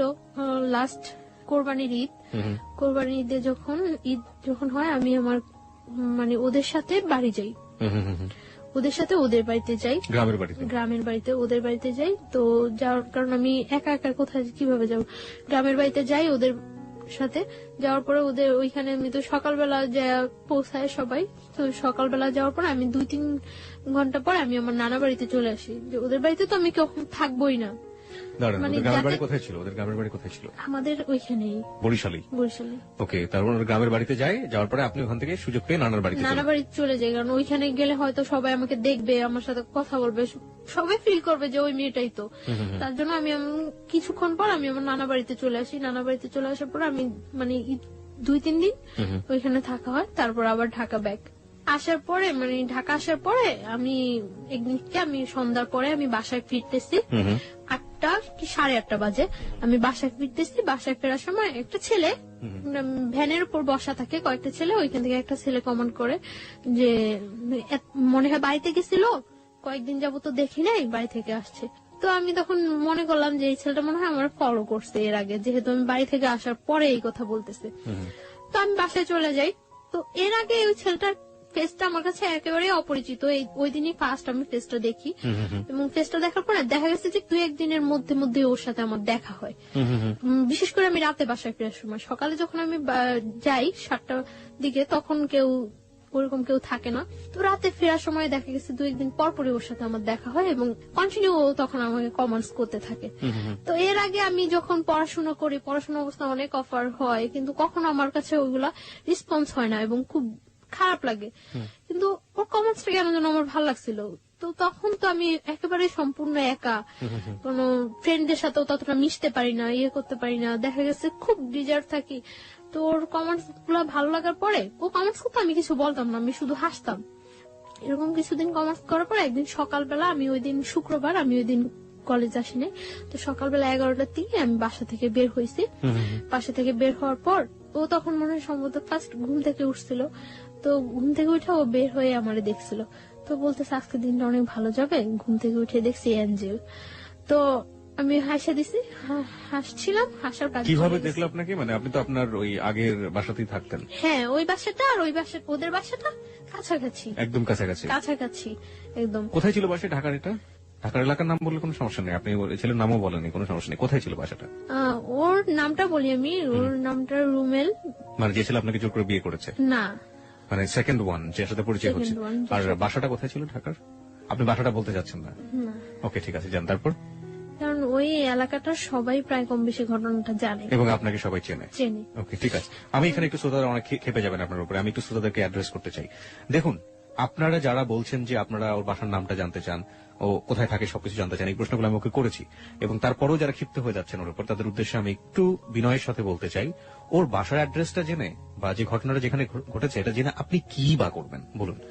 আপনার এখানে বলতে চাচ্ছি না এই কারণে যে আমি তো সম্পর্কটা থেকে এখনো বিচ্ছিন্ন না। এক্স্যাক্টলি, আমরা গল্পের শেষ পর্যন্ত যাবো, সেটা আপনি আগে থেকে কিছু বলে দিন না। আমরা একটা জিনিস বলি আপনাকে, সেটা হচ্ছে তাদেরকে বলবো যে প্লিজ আমরা গল্পটা থেকে সবাই যে জিনিসটা নেবার চেষ্টা করবো সেটা হচ্ছে মোরাল লেসনটা আসলে কি, ভুলটা আসলে কারা কারা করেছে, কোন কোন জায়গাগুলোতে ভুল হয়েছে। বাসার ঠিকানা জেনে কিংবা ওর পার্সোনাল লাইফ সম্পর্কে আরো বেশ কিছু জেনে ও কোথায় থাকে সেটা জেনে আসলে ওর কতটুকু কিওর আমরা করতে পারবো। হ্যাঁ, সেই হেল্পের জায়গাটা যদি কিছু থেকে থাকে, করার থাকে, তাহলে ও যতটুকু বলবে ততটুকুই আসলে এনাফ। আমরা ওই শ্রদ্ধার জায়গাটুকু যিনি গেস্ট হয়ে আসেন, অতিথি হয়ে আসেন, তার প্রতি যেন বজায় রাখি। জি প্লিজ, তারপরে বলুন। তারপর আমি মানে যে কাজে বাসা থেকে বের হয়েছি ওই কাজে চলে যাই। তো চলে যাওয়ার পর এইভাবে চলতে থাকে কিছুদিন। তো 31st নাইট আমি সন্ধ্যার পরে বাসায় ফিরছি। তো আমি কিছু চকলেট কিনি। তো চকলেটের দোকানে যাওয়ার আগেই ও বলতেছে যে আজকে বলে দেব নাকি সামনের বছর পর্যন্ত ওয়েট করব। তো ও বলতেছে, তখন আমি চকলেট কিনে আসার সময় ওর হাতে ওর একটা চকলেট মানে দূর থেকে এভাবে ধরে দিছি, দিয়ে বলতেছি যে কারোর জন্য কি কখনো কিছু ওয়েট করে, সবকিছু সময় মতোই বলতে হয়। আর এই যে একটা বছর গেছে গিয়ে, এরকম একটা বছরের মতো একটা জীবনও চলে যেতে পারে। সো কারোর জন্য কখনো কিছু ওয়েট করানো উচিত না। যেটা আমার বলার বা যেটা আমার করার সেটা জাস্ট টাইমেই করা উচিত। তো এই কথাটা বলার পর আমি এই কথাটা বলে আমি সাথে সাথে কিছু না বলে সাথে সাথে চলে আসতেছি। ও আমার পিছনে আসতেছে। তো আসে আমার বাসার গলির মধ্যেই, মানে যে বাসা আমি যাবো ওই বাসার গলির মধ্যে ও বললো যে জাস্ট 1 মিনিট একটু দাঁড়ান। তো আমি দাঁড়াইলাম, দাঁড়ানোর পরে বলতেছে আপনার নামটা জানতে পারি? তো আমি আমার নামটা বললাম। বলার পর ও বলতেছে যে আপনার ফোন নাম্বারটা জানতে পারি? সরি, আমার ফোন নাম্বারটা তো দেওয়া যাবে না। পরে বলতেছে যে এই চকলেটটা নিয়ে যান, আজকে যদি আপনার ফোন নাম্বারটা আমাকে দিতেন সেটাই আমার জন্য বড় গিফট হতো। আমি বললাম যে আমি চকলেটটা নিয়ে যে আপনি ব্যাগ দিয়ে নিয়ে যেতে পারি, বাট আমি আমার ফোন নাম্বারটা দিতে পারবো না। তো বলতেছে দিবেন না? আমি বলতেছি না, ফোন নাম্বারটা দেবো না। পরে বলতেছে চকলেটটা দিয়ে দিবেন? পরে বলতেছে না, চকলেটটা নিয়ে চলে গেছে। চলে যাওয়ার পর তো 1st জানুয়ারি ওর সাথে আমার দেখা হয় নাই। তো 2nd 3rd জানুয়ারিতে ওর সাথে আবার আমার সাথে দেখা হয়েছে। দেখা হওয়ার পরে দেখা গেছে ও আমি যেই টাইমটা বাসা ফিরি ঠিক ওই টাইমটা স্পেসিফিক ধরে রাখে এবং ওই টাইমটা আমার সাথে কথা বলে। প্রত্যেকদিন যাওয়ার সময় কথা বলে, ও বলে আমিও বলি। মানে ও যেটা বলে আমি ওটা রিপিট অ্যান্সার করি। তো একটা কাগজের মধ্যে 6 জানুয়ারি দিন ও একটা কাগজের মধ্যে ওর ফোন নাম্বারটা লিখে আমাকে দেওয়ার জন্য যায়। তো আমি বলি যে আপনার ফোন নাম্বারটা দিয়ে লাভ নেই, আমি আপনাকে কখনো ফোন করবো না। তো বলে যে তাহলে আপনার ফোন নাম্বারটা প্লিজ দেন। তো আমি নাম্বারটা দেই। দেওয়ার পর আমি বাসায় ঢুকতে না ঢুকতে ফোন করার পর ও বলতেছে যে আমি ওর নাম জিজ্ঞাসা করে ওর নাম বলার পরে ও আমারে বলতেছে আপনি কি নার্স? আমি বলতেছি না, সরি আমি নার্স না। মানে আমার অ্যাপ্রনটা দেখে পরে বলতেছে নার্স না, তাহলে কি আপনি? পরে আমি বলতেছি যে আমি পড়াশোনা করি মেডিকেলে। বলতেছে কোন মেডিকেলে পড়ে? তো আমি বলতেছি যে আমি ওই মেডিকেলে পড়ি। তো আমি ওরা জিজ্ঞাসা করতেছি যে আপনি কি করেন? বলতেছে যে আমি পড়াশোনা করি। আমি কোথায় পড়ি? বুয়েটে পড়ি। ওকে। তো আমি মনে করলাম বুয়েটে পড়ে, কথা বলি। ওর কথাগুলো খুব মানে ইনোসেন্ট লাগতো। মনে হয়তো যে খুব মারপ্যাচ নেই, খুব ইজি কথা বলে। তো আমি কথা বলছি। 1st দিন কথা বলার পরে ও 2nd দিন আমাকে অফার করলো আপনি আমার সাথে একটা বিয়েতে যাবেন। তো আমি বললাম যে আচ্ছা যাবো। এখন এরকম শীতকাল, জানুয়ারি তো শীতকাল। তো বলতেছে যে আচ্ছা ঠিক আছে, আমি যাওয়ার সময় আপনাকে ফোন দিলে আপনি বের হইন। তো আমি মনে করছি যে মনে এমনিতেই ফান করতেছে। তো কিছুক্ষণ পর আবার ফোন দিয়ে বলতেছে না আপনাকে তো নিয়ে যাওয়া যাবে না, নিয়ে গেলে অনেক ছেলেরা ওইখানে থাকবো, জিজ্ঞাসা করবো এটা কে, তখন আমি কি বলবো? তখন আমি হাসি যে নিজেই বললো আবার নিজেই এই কথা বলতেছে। আপনি ইয়েস বলেছিলেন কোন সাহসে? কারণ আপনি তো এমন একটা বাসায় থাকেন যেখান থেকে না আমি যাব না সেটা আমি শিওর ছিলাম যে আমি যাব না। আমি বুঝছিলাম কারণ ওর কথাগুলো বললাম না খুব ইনোসেন্ট, সাহসের খুব অভাব ছিল ওর মধ্যে। সাহসের খুব অভাব। তো ও তখন আমি হাসার পরে আমি বলতেছি আচ্ছা ঠিক আছে আপনি যান, আমি এমনিতেও যাব না। এমনিতেও আপনার সাথে আমার 1st পরিচয়, আর তাছাড়া আমি কোথাও যাই না, আমি এমনিতেও যাব না, আপনি যান, এনজয় করেন। পরে ও বিয়েতে গেল, বিয়ে থেকে আসলো, আসে আবার রাত্রে আমাকে ফোন করলো। ফোন করার পর আমি ওর সাথে 1 মিনিট 2 মিনিট কথা বলি। তো এইভাবে 3-4 দিন কথা বলার পর জাস্ট রাত্রে যখন 12টা, 12:15, 1টা বাজে, তখন ও আমার সাথে কথা বলে 2 মিনিট, 1 মিনিট, 3 মিনিট এরকম কথা বলে এবং খুব একটা অস্থির একটা ভাব প্রকাশ করে। মানে আমার মনের মধ্যে খুব কনফিউশন হয়, এরকম অস্থির কেন? তো এবং কি যেন বলে মোমবাতি, মোম। তো আমি করি যে ও কি কোনো নেশা টেশা করে রাত্রে? একটা নেশাগ্রস্ত মানুষের কথা যখন তার ফিল হয় যে সে নেশা করা উচিত বা করবে, তখন একটা মানুষের বিহেভিয়ার দেখলেই বোঝা যায়। তো ওর এরকম অস্থির অস্থির ভাবটা আমার কাছে খুব ইয়ে লাগে। তখন আমি কিউরিসিটি জাগে যে কি করে ও, কেন ও আমার সাথে 2-1 মিনিট কথা বলে রাখা দেয় বা এমন অস্থির অস্থির কেন। তো আমি ওই টাইমটাই আমি ওরে বিশেষ করে ফোন দেই তখন রাত্রে রাত্রে, যে কেন কি করে ও আমি এটা জানার চেষ্টা করি। তো এইভাবে কয়েকদিন চলে যায়। কয়েকদিন পরে ও একদিন, ওর বাইক আছে, ও একদিন আমার কলেজ থেকে আনতে যায়, সেটা আমার না বলেই যায়, যায় ফোন করে যে আমি আসছি, আপনি আমার সাথে যাবেন। পরে আমি আচ্ছা ঠিক আছে দাঁড়ান। তো আমি বের হয়ে আসি, আসার পরে আমার নিয়ে আসে বলতে কি মানে আমার বাসায় ইজি নিয়ে যেতে পারতো, অনেকটা ঘুরায়। তো ও বলে যে আপনি জাস্ট আমাকে একটু সাপোর্ট করে বসেন, যাতে আপনি পড়ে টরে না যান, আমার ভয় লাগতেছে যদি আপনি পড়ে যান। আমি বলি কোনো প্রবলেম নেই। মহাখালীর দিকে নিয়ে যায়। তো মহাখালী ফ্লাইওভার অনেক রাফ ড্রাইভ করে, জাস্ট এরকম একেবারে কাত হয়ে যায় এরকম একটু ধরার জন্য আপনাকে, মানে এরকম রাফ ড্রাইভ করতেছে। এমনিতেও ও সবসময় রাফ ড্রাইভ করে, একটু সুযোগ পাইলেই, রাস্তা একটু ফাঁকা পাইলেই এরকম করে। তো ফ্লাইওভারের উপরে একেবারে কাত হয়ে গেছে। তখন আমার কাছে একটু ভয় লাগছিল, তখন আমি এরকম কাঁধের উপর হাতটা রাখি। হাতটা রাখার পরে মানে এরকম করে অনেকটা ঘুরায়, মিরপুরের দিকে নিয়ে যায়, নিয়ে অনেকটা ঘুরে টুরে বাসার একটু দূরে বাসা থেকে নামায় দেয়। তো আমি বাসায় যাই, তারপরে এরকম কথা বলতে থাকে। তো ওই আমাকে বলে যে আপনি আমার ফ্রেন্ড হবেন। আমি বলছি আচ্ছা ঠিক আছে ফ্রেন্ড হবো। তখন কিন্তু আমি জানি না যে ও পড়াশোনা করে না বা কিছু। তখন আমি বলি যে আপনার ক্যাম্পাসটা তো কাছেই, আপনি কেন কলেজে যান না? তো বলে এই সমস্যা ওই সমস্যা, মারামারি করছে, এটা হয়েছে ওইটা হয়েছে, কিন্তু ও বলে না যে ও পড়াশোনা করে না বা করেই নেই, ওইটাও বলে না। তো তারপর ও এইভাবে চলতে থাকে, কিছুদিন যায়, ও বলে যে আপনি আমার ফ্রেন্ড হন। তো আচ্ছা ফ্রেন্ডশিপ করলাম ওর সাথে। ফ্রেন্ডশিপ করার পরে মানে কয়েকদিন যায় ভালোই। তো ও বলতেছে যে ফ্রেন্ড থেকে তারপরে চিন্তা পরে করবো, আগে ফ্রেন্ড। আপনার বাসায় বুঝতে পারতাম না এগুলো, যে আপনি যেখানে আছেন যেভাবে আছেন, আপনার তো যিনি আপনাকে জোর করে বিয়ে করেছেন তারও তো বোঝার ব্যাপার ছিল, সেও বুঝতে পারতো না? কেউ বুঝতে পারতো না। আমি সবসময় মানে আউটসাইডে, বাইরে গিয়ে ওর সাথে বেশি কথা বলতাম, আর রাতে 2-1 মিনিট কথা বলতাম। তো একদিন আমরা ধানমন্ডি লেকে নিয়ে যায় আমাকে কলেজ থেকে, মানে কথা বলতে থাকে। তো কথার মধ্যে আমি হঠাৎ দেখি ও সিগারেট খাচ্ছে। তো তখন আমি ইয়ে করি যে ও স্মোক করে। তো আমি ওর কথার মধ্যে জিজ্ঞাসা করি যে আপনি কি কোনো নেশা করেন, ড্রাগস নেন বা অ্যাডিক্টেড আপনি? পরে বলতেছে যে হ্যাঁ। পরে আমি বলতেছি যে কেন? পরে বলতেছে যে আমার লাইফে একটা কষ্ট আছে, তার জন্য। তো আমি বলতেছি কি কষ্ট? তো বলে যে একটা মেয়ের সাথে আমার অ্যাফেয়ার ছিল, তো মেয়েটা আমার ছাইড়ে চলে গেছে, তারপর থেকে আমি ইয়ে করি। তারপর মানে এই কথা বলে। তো আমি বলতেছি যে মেয়েটা চলে গেছে তার জন্য আপনি এইভাবে ড্রাগ নিচ্ছেন, এটা কিন্তু ঠিক না। এইভাবে ও কথাটা বলছে, আমার কাছে খুব খারাপ লাগছে। তারপর আমি ওর সাথে ভালো ফ্রেন্ডশিপ করি, প্রায় প্রত্যেক দিনই কথা বলি, সকালে যাওয়ার সময় কথা বলি, বিকালে আসার সময় কথা বলি। তো ও দেখা গেছে মানে আমার বাসার সামনে দিয়ে যাওয়ার সময়, মানে যেতে হলে আমার বাসার সামনে দিয়ে যেতে হয়, আর আমার আসতে হলে ওর বাসার সামনে দিয়ে আসতে হয়। মানে যাচ্ছে আমাকে দেখে যাচ্ছে, আসছে আমাকে দেখে আসছে, এভাবে চলতে থাকি কিছুদিন। তারপর কিছুদিন চলার পরে একদিন আমি মানে আমার মার সাথে কথা বলি। আমি মার সাথে কথা বলার পর আমার মন খুব খারাপ থাকে। তখন মার্চের 7 তারিখ, 8 তারিখ থেকে আমার পরীক্ষা, 3rd সেমিস্টার। তো আমি ইয়ে করি, মার সাথে কথা বলার পরে মানে আমার মন খুব খারাপ থাকে। খারাপ থাকার পর আমি ওরে ফোন করি, আমার সাথে মুভি দেখবেন? পরে বলতেছে হ্যাঁ দেখবো। আমি বলতেছি আচ্ছা ঠিক আছে। তখন বাজে 12:30 দুপুর। হ্যাঁ দুপুর, আমরা 3টার দিকে মুভি দেখবো। এই করি। পরে ও অনেক ফ্রেন্ডদের ফোন দেয় ওর, যে কোন হলে মুভি দেখা যায়, মুভি দেখার মতো কোন ভালো পরিবেশ আছে। তখন মানে স্টার সিনেপ্লেক্সে, তো সিটিতে নিয়ে আসে আমাকে। বাসা থেকে বের হই 2টার দিকে। তো আস্তে আস্তে আসার পরে লাল টিপ মুভিটাই হয়।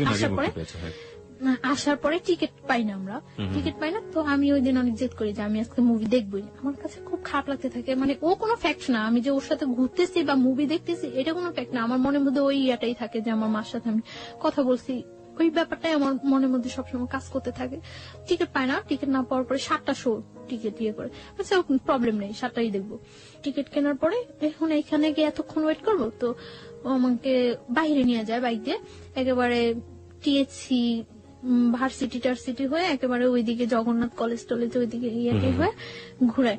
তো ঘোরানোর পরে গোলা কিনে, গোলা কিনে, আমি তো গোলা খাই। গোলা খাওয়ার পরে ও শহীদ মিনারের ওইখানে বসে, ও বাইকের উপরে বসে, আমি শহীদ মিনারের যে সিঁড়ি, আছে সিঁড়িতে। প্রাচীরটা আছে Okay. যে সাইডে একেবারে ওইখানে বসে। স্যান্ডেল খুলে বসছিলেন না স্যান্ডেল না মানে পা ঝুলে, পা Okay. ওই পাশে ঝুলে। শহীদ মিনার সম্পর্কে আপনারা মাঝে মাঝে এই ধরনের পত্রপত্রিকায় আমরা ইনফরমেশন গুলো পাই, যারা ওখানে বসেন, কাপল বসেন আর নর্মাল মানুষ বসেন, যাই বসেন না কেন, শুধুমাত্র 21শে ফেব্রুয়ারির দিন ছাড়া আর এই ফেব্রুয়ারি মাস ছাড়া বাকি দিনগুলো আসলে আমাদের শ্রদ্ধা থাকে না, আমরা স্যান্ডেল সহ উঠে যাই, যাচ্ছে তাই একটা পরিবেশ থাকে। কর্তৃপক্ষ যারা আছেন তারা তা দৃষ্টি রাখেনি না, কর্তৃপক্ষের কথা বাদই দিলাম, আমাদের অন্তরের জায়গা হচ্ছে ওটা, সেই অন্তরকে যেন আমরা শ্রদ্ধা করি, এমন কোন অ্যাক্টিভিটিস ওখানে না করি। যাই হোক, হ্যাঁ, তারপর আপনি যেটা বলছিলেন। তারপর বসার পরে কথা টথা বলি, অনেকক্ষণ কথা টথা বলার পর আমরা আবার ব্যাক করি। ছবি টবি দেখেছিলেন দুজনে হ্যাঁ, একসাথে? হ্যাঁ। মুভি দেখছিলাম, আমি মুভি দেখতেছিলাম, খুব মনোযোগ দিয়ে কি মুভি ধরনের কথা দেখতেছিলাম। হতো ওই সময় আপনাদের মধ্যে? জাস্ট এই কথা ওই কথা, ও এটা করছে ওইটা করছে এটা করছে এরকম। তো ও কখনো আমার সম্পর্কে জানতে চায়নি, আমার ফ্যামিলি ব্যাকগ্রাউন্ড বা কখনো জানতে চায় না। আর আমি আমার ফ্যামিলি ব্যাকগ্রাউন্ড ওর কাছে সব সত্যই বলছি, ফ্যামিলি বলেছেন, বাট আপনার যে বিয়েটা হয়েছে বা শুধু এটাই এই বলি, পার্টটা আপনি বলেন। এই পার্টটা বলিনি। তো আমি এখানে কোথায় থাকি সেটা ও কখনো আমার কাছে জানতে চায় না। আমরা মুভি দেখি, আমি মুভিটা খুব মনোযোগ দিয়ে দেখি এবং ভালো লাগে আমার কাছে মুভিটা। আর ও মুভি দেখে না, ও এখানে বসে আমাকে দেখে। তা আমি বের হয়ে ওরে বলতেছি যে মুভি কেমন লাগলো, বলতেছে আমি কি মুভি দেখছি নাকি? আমি তো কি দেখছেন? আমি তখন দেখছি যে আপনি কিভাবে মুভি দেখেন। ওকে ওকে, তারপর তারপর মানে বাসায় চলে যাই। বাসায় চলে যাওয়ার পর মানে আমরা বাইরে খাইটা বাসায় চলে যাই। চলে যাওয়ার পর ও রাত্রে আমাকে 1:30টার দিকে ফোন দেয়, আমি পড়তে থাকি, তখন ফোন দেয়। ফোন দিয়ে ও আমাকে মানে একসাথে মনে হয় যে আমরা শীট টিট দেখলে মুখস্থ করে পড়া বলি না টিচারদের কাছে, একসাথে ওরকম মনে হয় যেন কোনো শীট টিট মুখস্থ করে একসাথে ও আমাকে বলে যে আমি তোমাকে পছন্দ করি, এরকম এরকম এরকম এরকম, সব একসাথে হাবড় হাবড় হাবড় হাবড় হাবড় হাবড় একদম এক চান্সে মুখস্থ করলে দেয়। এক চান্সে মুখস্থ। তো আমি আশ্চর্য হয়ে যাই যে এটা ছোটবেলা আমরা এরকম করতাম, করে আর পিছনের বাড়ি থেকে মা চিল্লাতো, এই পড়িস না কেন, ওরকম ছোটবেলার কথা মনে পড়ে গেল আপনার কথা। হ্যাঁ একসাথে বলতো। আমি কি আশ্চর্য, এটা কি কোনো বলার ওয়ে? তো আমি চুপ করে থাকি। পরে বলতেছে তুমি আমার পরে জানাও। তুমি বলছো তখন? হ্যাঁ তুমি আমার পরে জানাও। তা আমি কিছু বলি না, চুপ করে থাকি, কেটে দেই ফোন। তারপরেও আমাকে যখন ফোন দেয়, ফোন দিয়ে বলে যে আমি আপনি করে বলি। তো বলতেছে যে আপনি করে বলো কেন, তুমি করে বলো, পসিবল না। বলতেছে যে তুমি করে বলো, তুমি করে। এভাবে কয়েকদিন যাওয়ার পর আমি ওকে তুমি করে বলা স্টার্ট করি। ও দেখা গেছে তুমি আপনি মিশ্রণ হয়ে যায়, মিশ্রিত ভাষায় কথা বলতেছে। তো ও হাসতো মিশ্রিত ভাষায়। এইভাবে কয়েকদিন যায়, যাওয়ার পরে মানে ওর সাথে এক পর্যায়ে কি রিলেশন হয়ে যায়, অ্যাফেয়ার হয়ে যায় আমার সাথে। এবং ওর কথাগুলি আমার খুব ভালো লাগে, ও যখন কথা বলে আমার খুব ভালো লাগে, আমি অবাক হয়ে তাকিয়ে থাকি যে ও কথা বলে। কিন্তু খুব স্বাভাবিক ভাষায়, সাবলীল শুদ্ধ ভাষায় কথা বলে তা কিন্তু না, নর্মাল কথা বলতেছে, কিন্তু আমার কাছে খুব ইনোসেন্ট লাগে। ওকে, তার জন্য আমি ওর কথায় খুব ইয়ে হয়ে যায়। কিন্তু ও যে মানে ফলস বলতেছে, মিথ্যা বলতেছে, আমি ফিল করি, এটা আমি অনেক কিছু আমি ফিল করতে পারি, যে মিথ্যা বলছে আপনি ফিল করতে পারছেন, ফিল করতে পারি। কিন্তু আমার কাছে তারপরেও ভালো লাগে এই কথাগুলো, কারণ ওই সময়টা আমার কেউ ছিল না, আমার পাশে একটা লোক যে আমি তার সাথে ইয়ে করবো, এনজয় বলতে আমার লাইফটাই খুব ইয়ে ছিল। যতক্ষণ ওর সাথে থাকতাম বা কথা বলতাম আমার কাছে খুব ভালো লাগতো। সমুদ্রের মধ্যে মানুষ যখন পড়ে এবং সে যদি সাঁতার না জানে, হাতের কাছে যাই পাবে সেটাকে সে অবলম্বন করবে, সেটা খড়কুটোই হোক আর যাই হোক। গল্পটা শোনার পর আসলে তাই মনে হচ্ছে। শুনুন তারপর। তো এইভাবে কয়েকদিন যায়, অ্যাফেয়ার ওর সাথে আমার ভালো একটা রিলেশন হয়ে যায়। ও আমাকে মানে শিফট করে নিয়ে যায়, দিয়ে যায়। ওর সাথে যে কোনো ব্যাপারে আমি ওর সাথে শেয়ার করি, যে কোনো, কিন্তু শুধু একটা ব্যাপারে আমি বলি না যে আমার আগে একটা বিয়ে হয়েছিল, আমি অনেক ট্রাই করি বলার জন্য যে আমার এটা বলা উচিত, কিন্তু আমার মানে বলতে গেলেই ভয় হয় যে এটা বললে সম্ভবত ও আমার সাথে রিলেশন রাখবে না। কিন্তু ওর কথার মধ্যে অনেক সময় প্রকাশ পাইতো যে ও বলতো যে তোমার যদি 20টাও বিয়ে হয় তাতেও কোনো প্রবলেম নেই, তারপর আমি তোমাকে বিয়ে করবো। আচ্ছা, তার মানে আপনি বলে দিয়েছেন যে আপনি তাকে লাভ করেন? হ্যাঁ, দুজনের মধ্যে ওয়ার্ড দিয়ে হয়ে গেছে। হ্যাঁ, ওকে। তো ওর সাথে আমার রিলেশনটা ভালো চলতে থাকে। তো আমি যেখানে থাকি ওইখানে কেউই জানে না যে আমি ওই ছেলেটার ওয়াইফ, কেউ জানতো না। মানে কি বাড়ির লোকজন ছাড়া আশেপাশে কেউ? বাড়ির লোকজনও জানতো না, কারণ আমরা একটা ফ্ল্যাট বাসায় থাকতাম, কেউ জানতো না যে আমি ওই ছেলেটার ওয়াইফ। ওর ফ্যামিলি ছাড়া আশেপাশে কেউ জানতো না, কারো কাছে আমি তো বলতামই না, ওরও বলার প্রয়োজন হয় নাই, কারো কাছে বলতো না। তো আর আমি তো সবসময় আমার মতোই চলতাম। ওই এলাকার অনেকেই জানে যে ওই ছেলেটার সাথে আমার সাথে রিলেশন হয়, রুমেলের সাথে আমার সাথে রিলেশন, এটা ওই এলাকার অনেকেই জানে। আপনার তথাকথিত হাজবেন্ড যদি বলি যে জোর করে যে করলো, ও জানতো না? সব জানলে তো ওরও জানার কথা। ও পরে জানতে পারে। ওকে, যাই আমরা সিরিয়ালে যাই। তারপর কিছুদিন যাওয়ার পরে মানে ওদের বাসার সবাই, আমি যে বাসা থাকি ওই বাসার সবাই বেড়াইতে যায়, আমি যাই না। কোথায় বেড়াতে যায়? গাজীপুর। মানে ওরা ফ্যামিলি মিলে একটা কোথাও বেড়াতে যায়, আপনি যান না? ওকে, আমি যাই না, আপনি থেকে যান। আমি থেকে যাই। এর মধ্যে ও আবার বাইক অ্যাক্সিডেন্ট করে। বাইক অ্যাক্সিডেন্ট করার পরে ওর একটা ফ্রেন্ডের বাসায় কাছেই, ওর ফ্রেন্ডরা সবাই জানতো, সবাই আমাকে চিনতো, তো কাছে ওর ফ্রেন্ডের বাসা। ওর ফ্রেন্ডের বাসায় কেউ থাকে না, সবাই বাড়িতে গেছে সবাই, তো ওর ফ্রেন্ডের বাসা প্রত্যেকদিন যায় আমি ওরে দেখে আসতাম। তো এর মধ্যে 26 মার্চ যেদিন বিকালে আমি আমার একটা ফ্রেন্ডের বাসায় গেছি, তো ওর কাছে এটা খুব খারাপ লাগছে যে আমি অ্যাক্সিডেন্ট করছি আর ও মনে হয় ঘুরতেছে। তো আমার ফোন দিয়ে বলতেছে ভালোই তো ঘুরতেছো। আমি বলবো ঘুরতেছি, আমি জাস্ট কিছু শীট বই টই নিয়ে ওর বাসায় গেছিলাম, তো আমি চলে আসি। চলে আসার পর আমি বলতেছি যে কোথায়, এখন তো তোমার সাথে আর দেখা করবো না। আমি কেন, আমি এখন এত কষ্ট করে চলে আসছি আর এখন দেখা করবো না মানে? পরে বলতেছে আচ্ছা ঠিক আছে তুমি বাসায় যাও, আমি তোমার ফোন দিচ্ছি। তো আমি বাসায় গেছি, তারপর ফোন দিচ্ছি সন্ধ্যার পর। তো সন্ধ্যার পর ওর ওই ফ্রেন্ডের বাসায় গেছি, যাই কিছুক্ষণ গল্প টল্প করার পর আবার আমি বাসায় চলে আসছি। তো প্রত্যেক দিনই আমি রাতে যাওয়ার সময় ওর ওই ফ্রেন্ডের বাসায় যাই ওরে দেখে যেতাম। ও অ্যাক্সিডেন্ট করছে, ওর পায়ে ব্যান্ডেজ ট্যান্ডেজ করা ছিল, শরীরে বিভিন্ন ইয়েতে ব্যান্ডেজ করা ছিল, ছুলে টুলে গেছে। তো আমি ওই দিন প্রত্যেক দিনই ওরে দেখে যেতাম। এর মধ্যে ওরা যেদিন গাজীপুর গেছে ওই দিন তো আমি বলছি যে আমার বাসায় কেউ নেই। পরে বলতেছে যে আচ্ছা তুমি আসবা, এই বাসায় আসবা? পরে আমি বলছি আচ্ছা আসবো। তো ওই বাসায় গেছি, তো রাত্র হয়ে গেছে, প্রায় 11টা বেজে গেছে। তো বলতেছে এখন তুমি বাসায় যাবা? তো 11টা বেজে গেছে, বলতেছে তুমি বাসায় যাবা? আচ্ছা ঠিক আছে তুমি নিচে যাও, আমি তোমাকে দিয়ে আসবো। পরে দিয়ে আসছে। আমার পরীক্ষা শেষ হয়ে গেছে এপ্রিলের 16 তারিখ। ওই দিন প্রচুর বৃষ্টি হচ্ছে। তো সন্ধ্যার সময় আমার বলতেছে যে এখন যদি আমি সুস্থ থাকতাম তাহলে তোমার নিয়ে ভিজতাম বাইরে।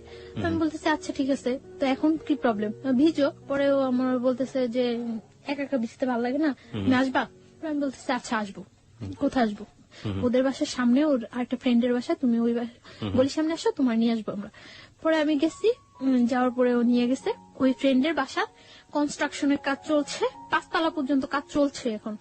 তো 5 তলা ছাদে নিয়ে গেছি। ছাদে নেওয়ার পর অনেক বৃষ্টি হয়েছে, তো আমরা ভিজছি, অনেকক্ষণ ভিজছি।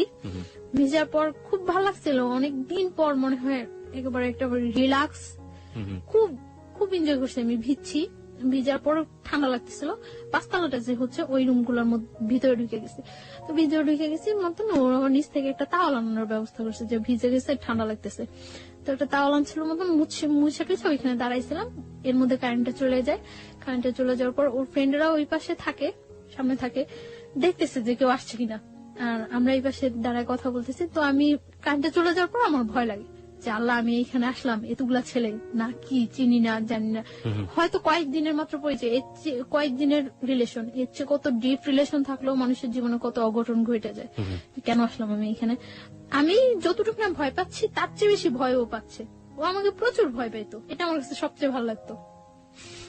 খুব ভয় পেতো আমার। ওকে, মেয়েরাকে আসলে এটা লাইক করে কিনা? মানে ছেলেরা তাদের দেখে ভয় পাবে, ইনফ্যাক্ট কাছের মানুষ তাদের দেখে ভয় পাবে, হয়তো লাইক করে না, আমি পরে ওকে জিজ্ঞাসা করছিলাম যে তুমি আমার ভয় পেতে কেন? আমি তোমার ভয় পেতাম না, জাস্ট সম্মান করতাম যে আমি যদি তোমার সাথে ভুলেও কোনো ফল্ট করে থাকি তাহলে যদি তুমি চলে যাও, এর জন্য আমি তুমি ভয় পেয়ে থাকতাম। তারপরে কি হলো ওই সময়টা? ওটা বলেন, ওটা নিয়ে লোকজন খুব বেশি আগ্রহ পোষণ করছে যে ওই সময় কি হচ্ছে, সো রোমান্টিক সিচুয়েশন।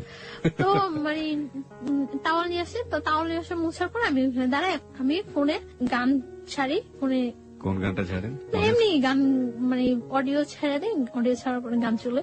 তো আমি দাঁড়ায় আছি, দাঁড়ায় কাঁপতেছি। ও আমার পাশেই এসে বসে, একটা বেঞ্চ থাকে, বেঞ্চের উপরে বসে ওর ফোনটা টিপতেছে। মানে আমিও না মনে হয় যে ওকে জীবনে দেখি নেই, চিনি না, ও আমার মনে হয় জীবনে দেখে নেই, চিনি না, এরকম একটা সিচুয়েশন। দুজনই লজ্জা পাচ্ছেন প্রচন্ড।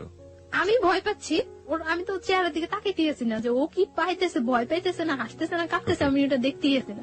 আমি ভয় পাইতেছি আর খুব প্রকাশ করতেছি যে ওর দিকে আমার কোনো মনোযোগ নেই। আমি ফোনে গান ছাড়া ফোন টিপাটিপি করতেছি আর বলতেছি আল্লাহ কতক্ষণ বৃষ্টিটা থামবো, আমি বাসায় যাবো, কতক্ষণ থামবো। আর বলতেছে একটা ছাতা আনো না, আমি বাসায় যাই, একটা ছাতা আনো না। ওরা বলতেছে এখন আমি ছাতা আনতে হয়ে যাবো, আর এত বৃষ্টির মধ্যে তুমি বের হইলেও সমস্যা কেউ দেখলে, তার চেয়ে বরং বৃষ্টিটা কমুক তারপরে যাও। তো সন্ধ্যার পর আর কি হুম হুম। বিজলি চমকাইতেছে, বাইরে অনেক বিদ্যুৎ চমকাইতেছে, ভয় লাগতেছে। কিছুক্ষণ দাঁড়ানোর পর বৃষ্টিটা আস্তে কমে গেছে। বৃষ্টিটা কমে যাওয়ার পর আমি বলতেছি যে আমি চলে যাইতেছি।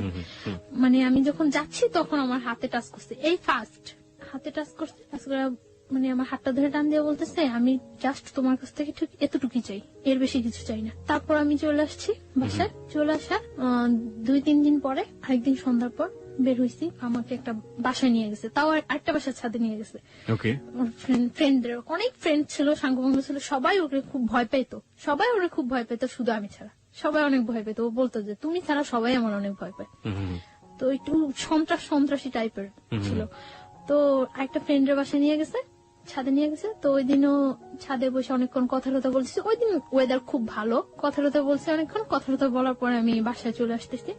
তো আমার বাসার আসার একটু আগে মানে গলির মধ্যে আসার পরে ফার্স্ট আমি চলে আসতেছি, তখন আমার হাত ধরে বলতেছে যাও গিয়া।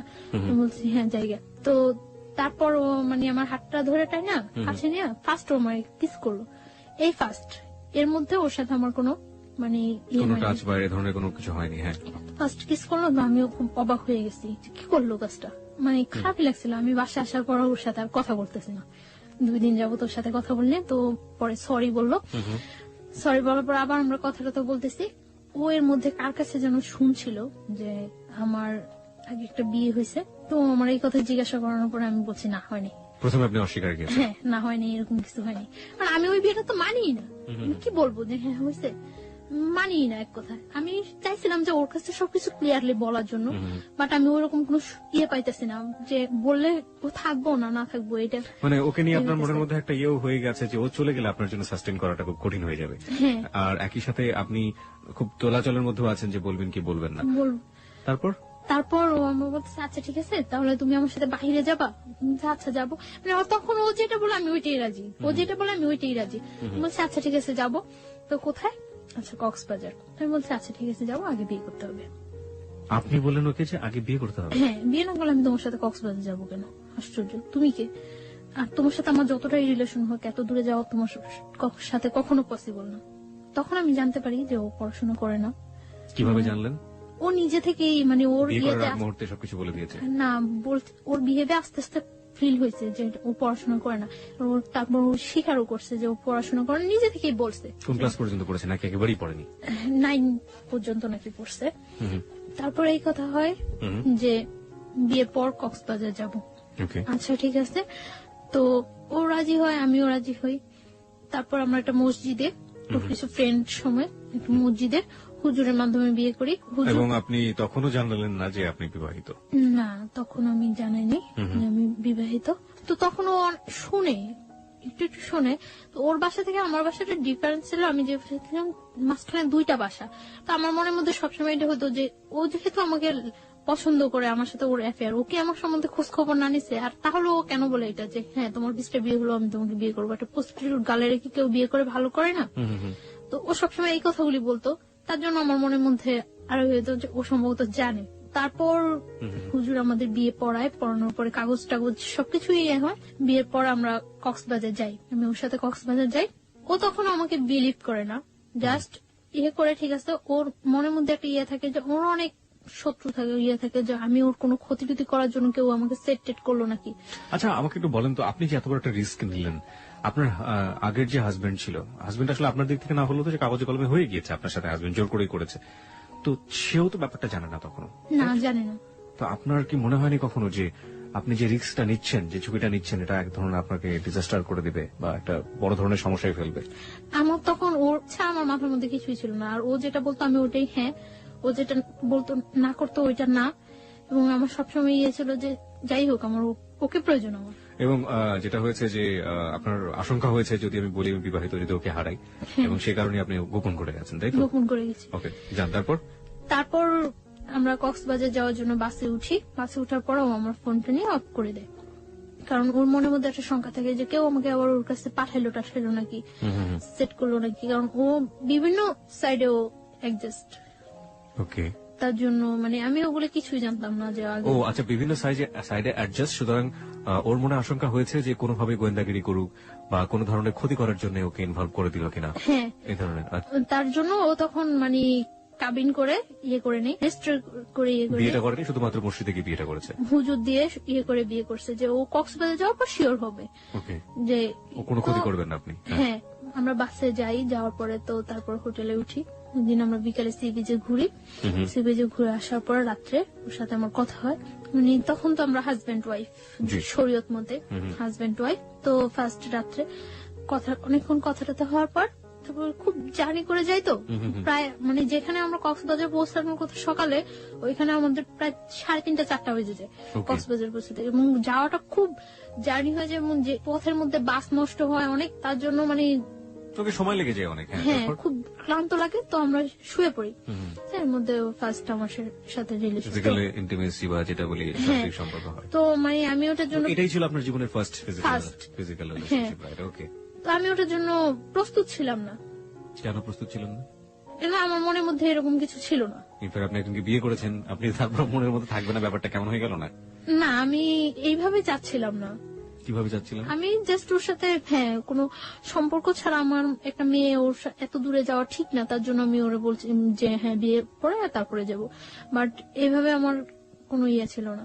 আমার কাছে ব্যাপারটা অনেক খারাপ লাগছে, অনেক ভয় পেয়েছি আমি। ভয় পাওয়ার পরে আমি আচ্ছা, ভয় আপনি washroom-এ- ওয়াশরুম প্রসঙ্গে আমরা আসছি। ভয় আপনি কেন পেতেন? মানে ভয় কি আপনি পুরো সিচুয়েশনটাকে পেয়েছেন নাকি ফিজিক্যাল ব্যাপারটাকে পেয়েছেন? কারণ আপনি ডাক্তারি পড়াশোনা করছেন, so you know better. Physical রিলেশনটা চেয়ে আমি সিচুয়েশনটা বেশি ভয় ভয় পাইছি। পেয়েছি, এক্স্যাক্টলি। সিচুয়েশনটা আমি বেশি ভয় পাইছি। তো আমি ওয়াশরুমে যাই অনেকক্ষণ কান্না করি, ওয়াশরুমে যাই যে কি করলাম, কি হলো, ঠিক করলাম না ভুল করলাম।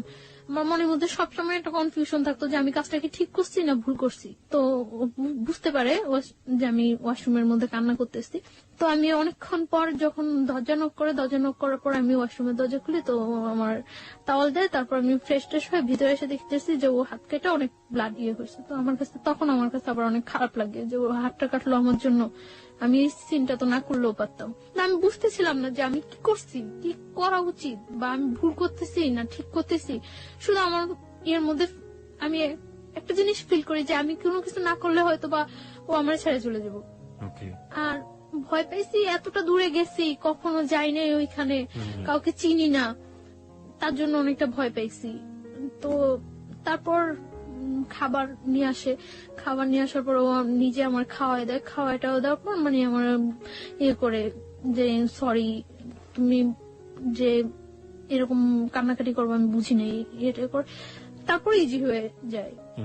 তারপর মানে ও আমার অনেক বুঝায়, কান্নাকাটি করে, আমি তারপর ঘুমায় যাই। আমি মানে ঘুমায় যাওয়ার পর ও যে হাত কাটে, তখন আমি দেখি যে হাত কাটে ব্লাড ব্লিডিং হইতেছে। তারপর আমি ওটার ওয়াশ টশ করি, মুছে টুছে দিয়ে ব্যান্ডেজ দিয়ে আমার কাছে তখন আমার কাছে অনেক খারাপ লাগে যে আসলে মনে হয় ও ইচ্ছাকৃত ভাবে কাজটা করেনি, করলে কি আমি আমার কষ্ট পাওয়াতে কি ও হাত কাটতো। তারপরে ও এখানে থাকি, 4-5 দিন থাকি, আমরা খুব এনজয় করি। এনজয় করলেও ওর মধ্যে একটা মানে কনফিউশন থাকে। আমার মনের মধ্যে তো সবসময় একটা ইয়ে যে আমি কি করতেছি, কোথায় যায় দাঁড়াবো আমার জীবনটা, আমি কি করতেছি এটা। আর আমার মনে হয় যে আমার চোখ বুঝলে শুধু আমি ওরে ফিল করতে পারি, আর কিছুই না। তখন আমি ফিল করতে পারতেছিলাম যে ও যদি যতটা খারাপই হোক আর যতটা পড়াশোনা না করুক, যাই করুক, তারপর আমার মনে হয় যে আমার জন্য ওরে প্রয়োজন। আমি এটা ফিল করতেছি, খুব খুব ফিল করতেছি।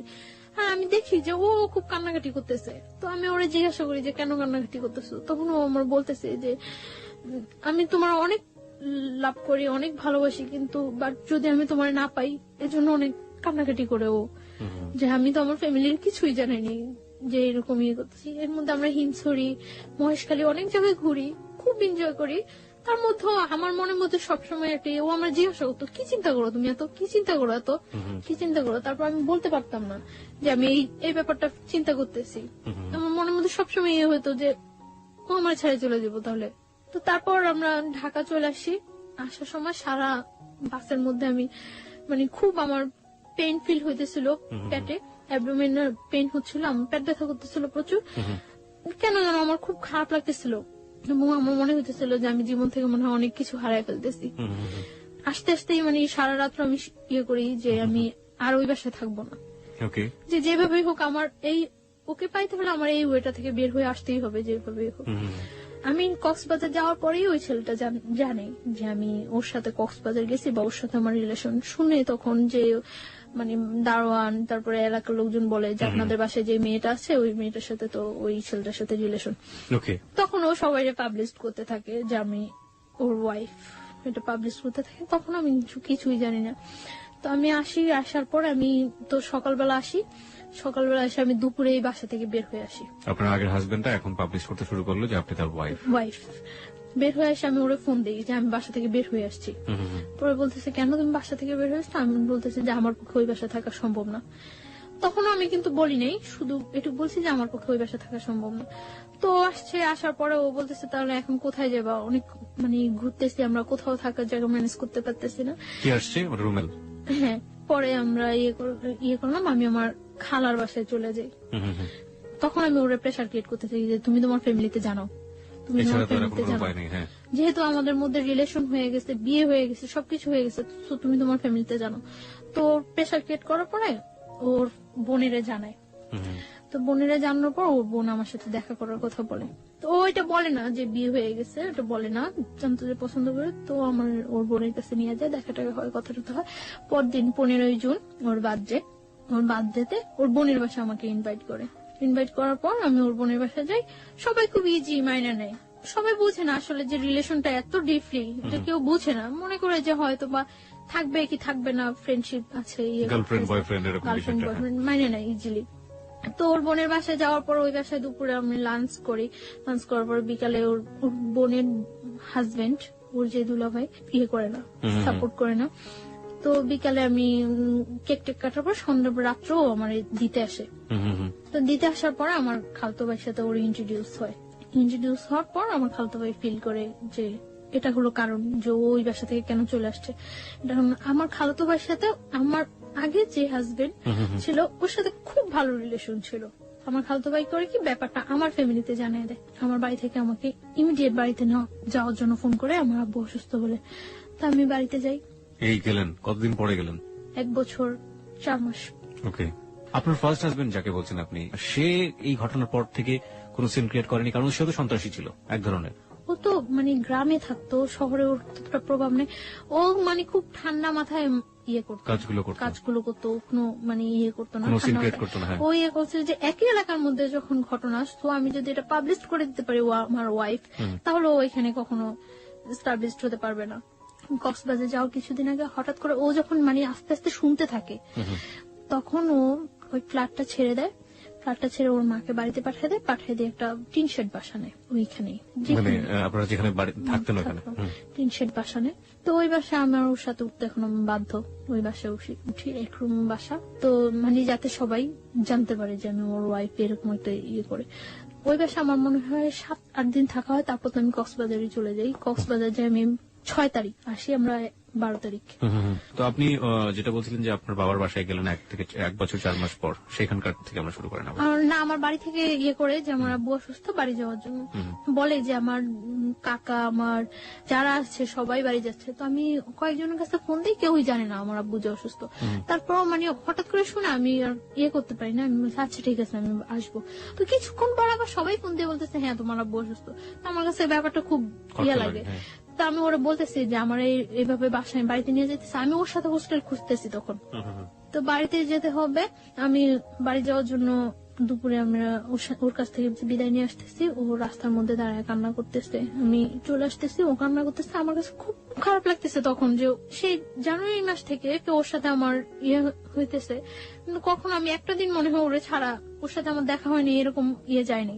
ও যখন রাস্তার মধ্যে দাঁড়ায় কান্না করতেছে তখন আমার কাছে খুব খারাপ লাগতেছিল যে আমি যাব না।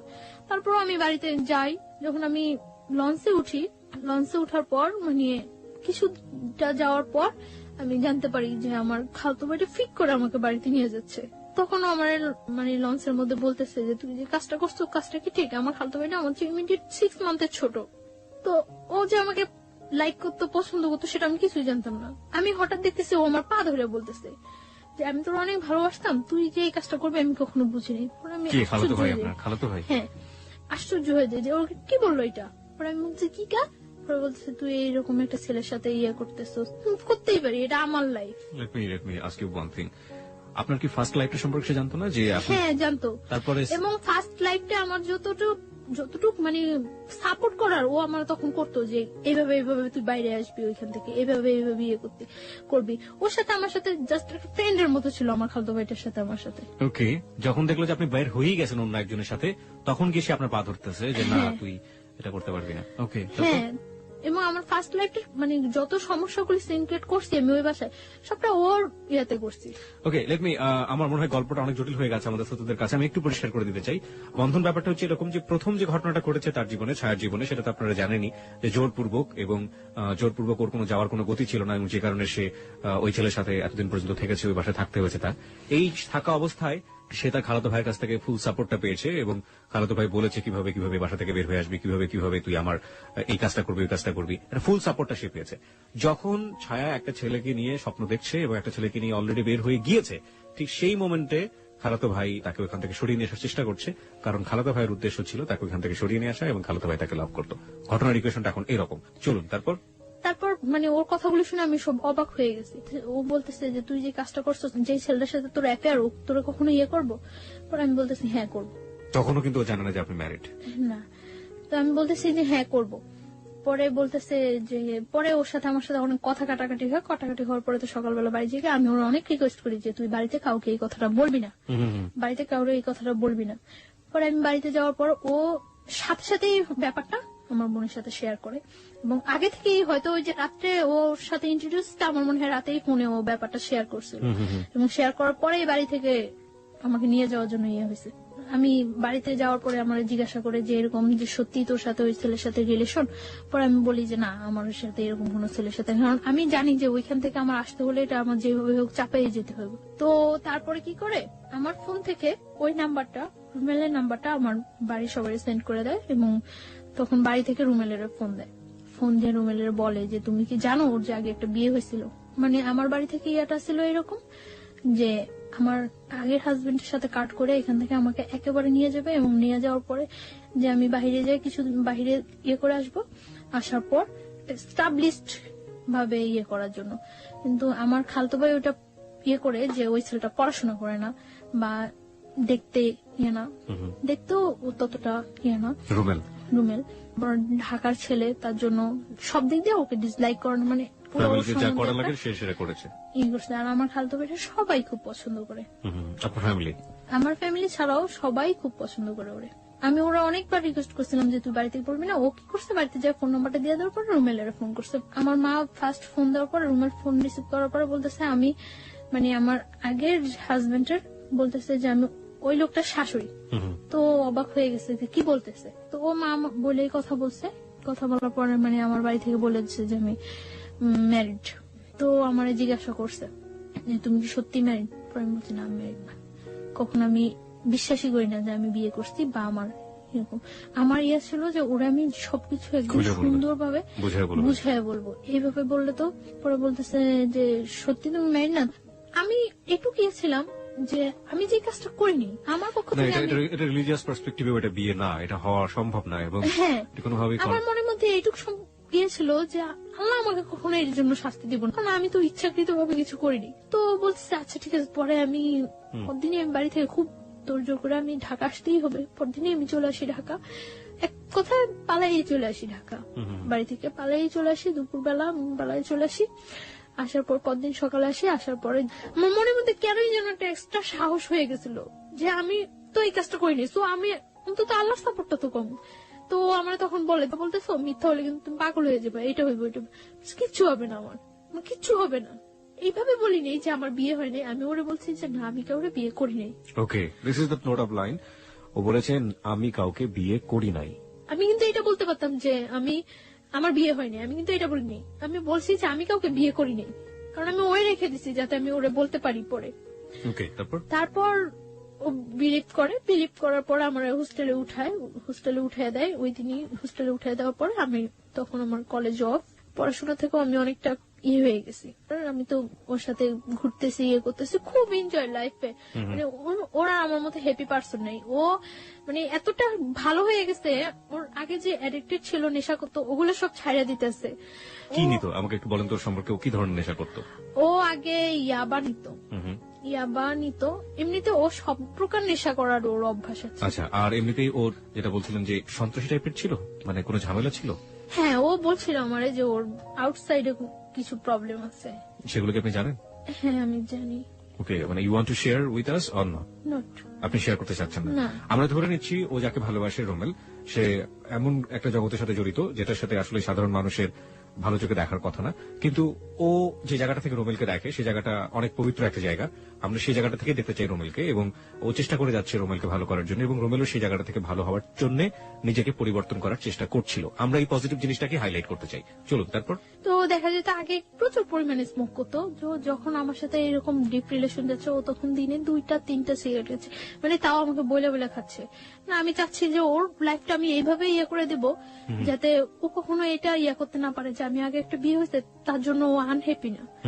আমার সবসময় চিন্তা করতো যে আমি যদি কোনো একটু ভালো করি তার চেয়ে বেটার যাতে ও করতে পারে। আমি সবসময় এটা ফিল করতাম যে আমার ফ্যামিলিটা আমার কাছে ফ্যামিলি না, ওর ফ্যামিলিটা যাতে আমার কাছে ফ্যামিলি। আপনাকে তখন খরচটা দিত কে?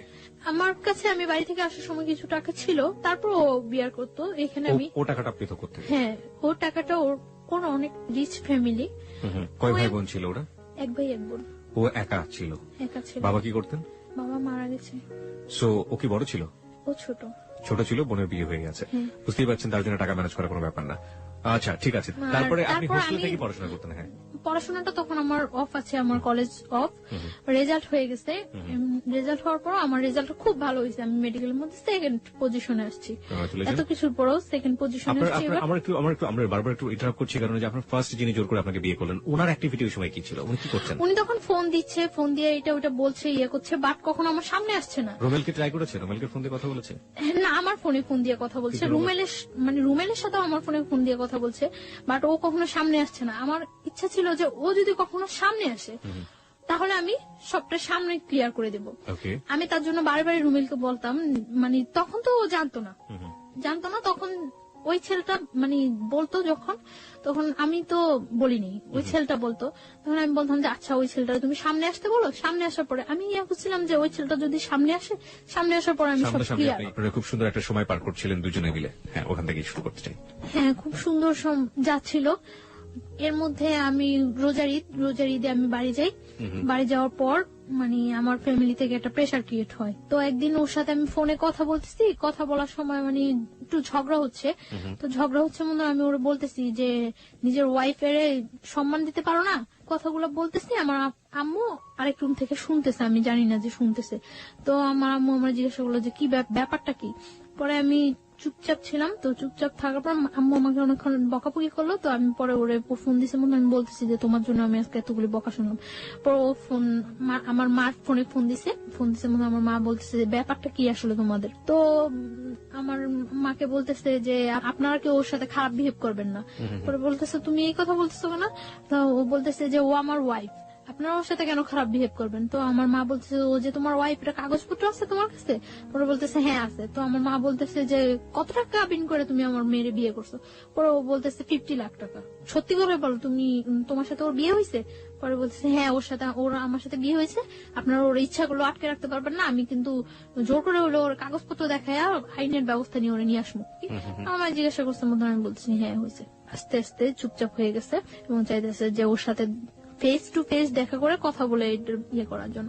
পরে রোজার ঈদের পরে আমি ঢাকা চলে আসছি। আমি আসার পরে আমরা সিলেট যাই ঘুরতে। ওর ফ্যামিলি থেকে জান না যে আমার নিয়ে সিলেট যায়, তখনও জান না যে কি হয়। তো আমি সিলেট থেকে আসার পরে এখন বলি যে তুমি তোমার বাসায় বলো যে আমার ফ্যামিলির সাথে কথা বলার জন্য। তো ওর বাসার কিছুতে এটা বলতে পারে না। আমি ওর বাসায়ও যাই, তখন ওর বাসায়ও যাতায়াত করি, ফ্যামিলির সবার সাথে আমার সাথে পরিচয় আছে। তো আমি একদিন ওর বাসায় যাই। বাসায় যাওয়ার পরে আমার সামনে ওর বোনের আমি সিরিয়াসলি বলি, বাট ও হাসতেছে। তো ওর বোন এটাও ততটা সিরিয়াসলি নেয় না। কিছুদিন পরে আমার আব্বু আম্মু ঢাকা আসে। আমার মার সাথে ফেস টু ফেস দেখা করার পরে আমার মা বলছে ওরা যে তুমি কি করতে চাও এখন? তো কি করে ও আমার বলে যে কাগজপত্র ইয়ে করে আমরা কাজী দিয়ে ইয়ে করি, রেজিস্ট্রেশন করি। আচ্ছা ঠিক আছে, ওকে। অগাস্টের 12 তারিখ আমরা বিয়ে করি। ও বলে যে 1 লাখ টাকা কাবিন করবো। আমি সেটাই রাজি হয়ে যাই, কারণ আমার মনের মধ্যে কোনো টাকাটা কোনো ফ্যাক্টই ছিল না। ও বলে যে 1 লাখ টাকা কাবিন করবো, আমি ওকে ডান 1 লাখ টাকা কাবিন। ওরা যেভাবে ইয়ে করছে, ওর ফ্রেন্ড নিয়ে গেছে, যেভাবে ইয়ে করছে ওইভাবে। তো বিয়ে করার পরে ও এখন আর আমার বাইরে রাখবো না, ওর বাসায় নিয়ে যাবে। তো আমি চাইছিলাম যে তখন কিছুদিন বাইরে থাকি এবং ওর সাথে আমি ব্যাপারটা শেয়ার করি, কিন্তু ও খুব তো জোর করে বাসা নিয়ে যাওয়ার জন্য ওর দুলাভাই ওরে বলে যে বিয়ে যখন করছো তখন বউ বাইরে রাখবা কেন। ওর বোন এর আগে আমার ফোন দেয়, বাসায় যাওয়ার আগে ওর বোন আমার ফোন দেয়, ফোন দিয়ে বলে যে তুমি আইসো না বাসায়, তুমি আইসো না, ও কোনো কাজ করে না, তোমার কি খাওয়াইবো, তোমার খাওয়াইতে হইলে আমাকেই খাওয়াইতে হইব, তুমি এখন আইসো না। আমি তখন মনে মনে ফিল করতেছিলাম যে ও যদি কিছু নাও করতে পারে কখনো, আমি তো করতে পারবো। ও যদি কিছু নাও করে, আমি ওর মতো ওর ফ্যামিলিতে বিয়ার করা আমার পক্ষে কোনো ইয়ে হবে না, যেহেতু আমি ইয়েটা কন্টিনিউ করতেছি এবং আমার রেজাল্টটা এত ভালো, তো আমার এটা কোনো প্রবলেমই হবে না। তো ও নিতে আসে আমারে হোস্টেলের ওইখানে, তো আমি যাই ওর সাথে, বাসায় যাই। ওর বাসায় যাওয়ার পরে ওর মা কিছুতেই আমার সাথে ইয়ে করতেছে না। তারপর ওর বোন আসে, তো মোটামুটি ভাবে তো মানে নেয়। তখন ওর সাথে আমার থাকতে দেওয়া হয় না, আমি ওর মার কাছে থাকি, ওর রুমে থাকে। তো এটা ওর কাছে অনেক ইয়া লাগে যে আমি এই পাশে থাকি। ও বারে বারে আমার কাছে ডাকে, আমাকে রাতে 12টার দিকে ডাকে, তো আমি ওর রুমে যাই। ও ফুল সাউন্ডে গান ছাড়ে রুমের মধ্যে, ফুল সাউন্ডে গান ছাড়ার পর ও আমার সাথে কথা টথা বলে, তো অনেকক্ষণ ওই রুমে থাকি। থাকি কি হাজবেন্ড ওয়াইফ রিলেশন হয়। হ্যাঁ, তারপর আমি বলি যে মাকে মিন করবো, আমি চলে যাই। ও বলতেছে না তুমি এখানে ঘুমাও, প্রবলেম নাই। আমি বলতেছি না আমি চলে যাই। পরে আমি মানে মার রুমে চলে আসি, মার কাছে ঘুমাই। তো এভাবে 3 দিন চলে যায়। 3 দিন পরে ওই এলাকার লোকজন আস্তে আস্তে জানতে থাকে, মানে সবাই তখন যখন বউ দেখতে আসে সবাই আস্তে আস্তে এইভাবে, তো আস্তে আস্তে ওই এলাকার লোকজন জানতে পারে যে আমার সাথে ওর বিয়ে হয়েছে। তো এলাকার লোকজন বলে যে এই মেয়েটার আগে একটা বিয়ে হয়েছে, এরকম ইয়ে করে। মানে ওই বাসায় কেউ এটা খুব স্বাভাবিক ভাবে তো মানেই না, খুব অস্বাভাবিক হয়ে যায় সবাই, অস্বাভাবিক হয়ে যায়। তারপর আমি ওরে বলি যে তুমি কি চাও, তুমি আমার রাখতে চাও নাকি, রাখতে চাইলে চলো আমরা এখান থেকে অন্য কোথাও চলে যাই, সবকিছু সিচুয়েশন ঠিক হয়ে গেলে তারপর চলে আসবো। ওরা আমি এটা বলি, ও আমার ফুললি সাপোর্ট দেয়। আমি যে কোনো একটা কিছু করব বা সবাইকে আমি কিছু বলবো বা কোনো একটা, ও আমার সবসময় চাপায় রাখে এবং ওটা ফুললি সাপোর্ট দেয় যে না সবকিছু ঠিক হয়ে যাবে, সবকিছু ঠিক হয়ে যাবে। ওর উপরেই আমার 100% ভরসা থাকে। এভাবে ইয়া হইতেছে। আমার বাড়িতে ফোন করছে, ওর বোন দুলাভাই ফোন করছে। ফোন করে নাকি আমার বাড়িতে অনেক হুমকি টুমকি দিয়ে থ্রেট করে যে আমি এখানে আসছি, আমার যে কোনো একটা প্রবলেম করবো, আমার এসে নিয়ে যাওয়ার জন্য ইয়ে করে। তো আমার বাড়ি থেকে অনেক রিকোয়েস্ট করে যে ওর সাথে কিছু করে না, আমরা ওরে নিয়ে আসার ব্যবস্থা করতেছি, আমরা আসতেছি। তো আমার বাড়ি থেকে আমার ফ্যামিলি পার্সনরা আসে, আমার মা আসে। 20 সেপ্টেম্বর আমার বার্থডে, ওই দিন সন্ধ্যার পর তো ওর বাসায় সবাই খুব বাজে ভাষায় বকাবকি করে, অনেক বাজে কথা বলে। এগুলো আমার কাছে অনেক খারাপ লাগে, কিন্তু আমি তারপরেও মানে কানে নেই না কোনো কথা, এরকম চুপচাপ ওর রুমের মধ্যে বসে থাকি। 3 দিন যাবত আমি চুপচাপ ওর রুমের মধ্যে বসে থাকি। ও বাইরে থেকে আসার পরে আমি বলি যে তুমি কি আমার নিয়ে চলে যাবা নাকি কি করবা, তুমি কি করতে চাও। ও বলতেছে তুমি কোনো কথা বলো না, চুপচাপ থাকো, কোনো সব ঠিক হয়ে যাবে। তো ওই রুমে যায়, ওর মার রুমে যায়, সবার সাথে অনেক রাগারাগি করে। মানে তখন আমার একটা ভীতি হয় যে না ও মনে হয় ঠিক আছে। তো এটা সম্পূর্ণ যে ফিক ছিল, সম্পূর্ণ ফিক করে আমি বুঝতেই পারি না। তো রাত্রে আমি ওরা অনেক রিকোয়েস্ট করি যে দেখো আমার তোমার ছাড়া পসিবল না। ও এর মধ্যে বলা হয়নি একটা কথা, এর মধ্যে আমার কানাডার ইয়ে হয়ে যায়, মানে কিছুদিন 1 সপ্তাহের মধ্যে আমি কানাডা চলে যেতে পারি, আমার ভিসা প্রসেসিং সবকিছু ওকে হয়ে যায়। তো আমি ওরে বলি যে ধরো আমি যদি স্কলারশিপ নিয়ে বাইরে চলে যাই তো তুমি কি করবা। আমি জীবনেও যাইতে দেব না। আমি ওর একটা কথায় জীবনে যাইতে দেব না, ওর একটা কথায় অফ হয়ে যাই। আমি আর কানাডা যাওয়ার দ্বিতীয়বার নাম করি না। আমার লাইফের সব চরম ভুল এই জায়গায় যে আমি ওইটাই ছেড়ে দিছি। তারপরে কি হলো? ওরা আমি অনেক রিকোয়েস্ট করি যে দেখো তুমি কি করবা, কি ইয়ে করতে। ও বলতেছে যে তুমি আমার সাথে থাকতে পারবা না। আমি বলছি হ্যাঁ পারবো। ওই 3 দিন আমার ওর সাথে আমি থাকতেছি। ওই দিন মানে আমার বার্থডে দিন রাত্রে ও আমার খুব হাসাইলো। হাজবেন্ড ওয়াইফের মধ্যে যে রিলেশনটা ফুললি, ওই দিন রাত্রে একেবারে সারা রাত্র ওইরকম একটা রিলেশন ছিল এবং আমরা ঘুমাইছি, খুব সকাল সকাল ঘুমাইছি ওই দিন। পরদিন সকালে আমার বাসা থেকে লোকজন আসছে, আসার পরে ওরা ওইখানে বিচারের বসাই ইয়ে করছিল। বিচার কেন হবে? বিচার কি করবে এখন, এটা কি করে ইয়া করা উচিত। তো ওর দুলাভাই ওরে বলছিল যে শালম সবকিছু ডিপেন্ড করে তোমার উপরে, রুমেল সবকিছু ডিপেন্ড করে তোমার উপরে। তুমি যদি ওরে রাখো, কারো ক্ষমতা নাই যে ওরে এখান থেকে পাঠিয়ে দেওয়ার বা তোমার থেকে বিচ্ছিন্ন করার। কিন্তু ও আমার একটা বারের জন্য ও আমার বলে নাই যে বা কিছু। ও আমার বারে বারে বলতেছে তোমার ফ্যামিলি থেকে কেউ আসলে তুমি চলে যাও, সবকিছু ঠিক হয়ে যাবো।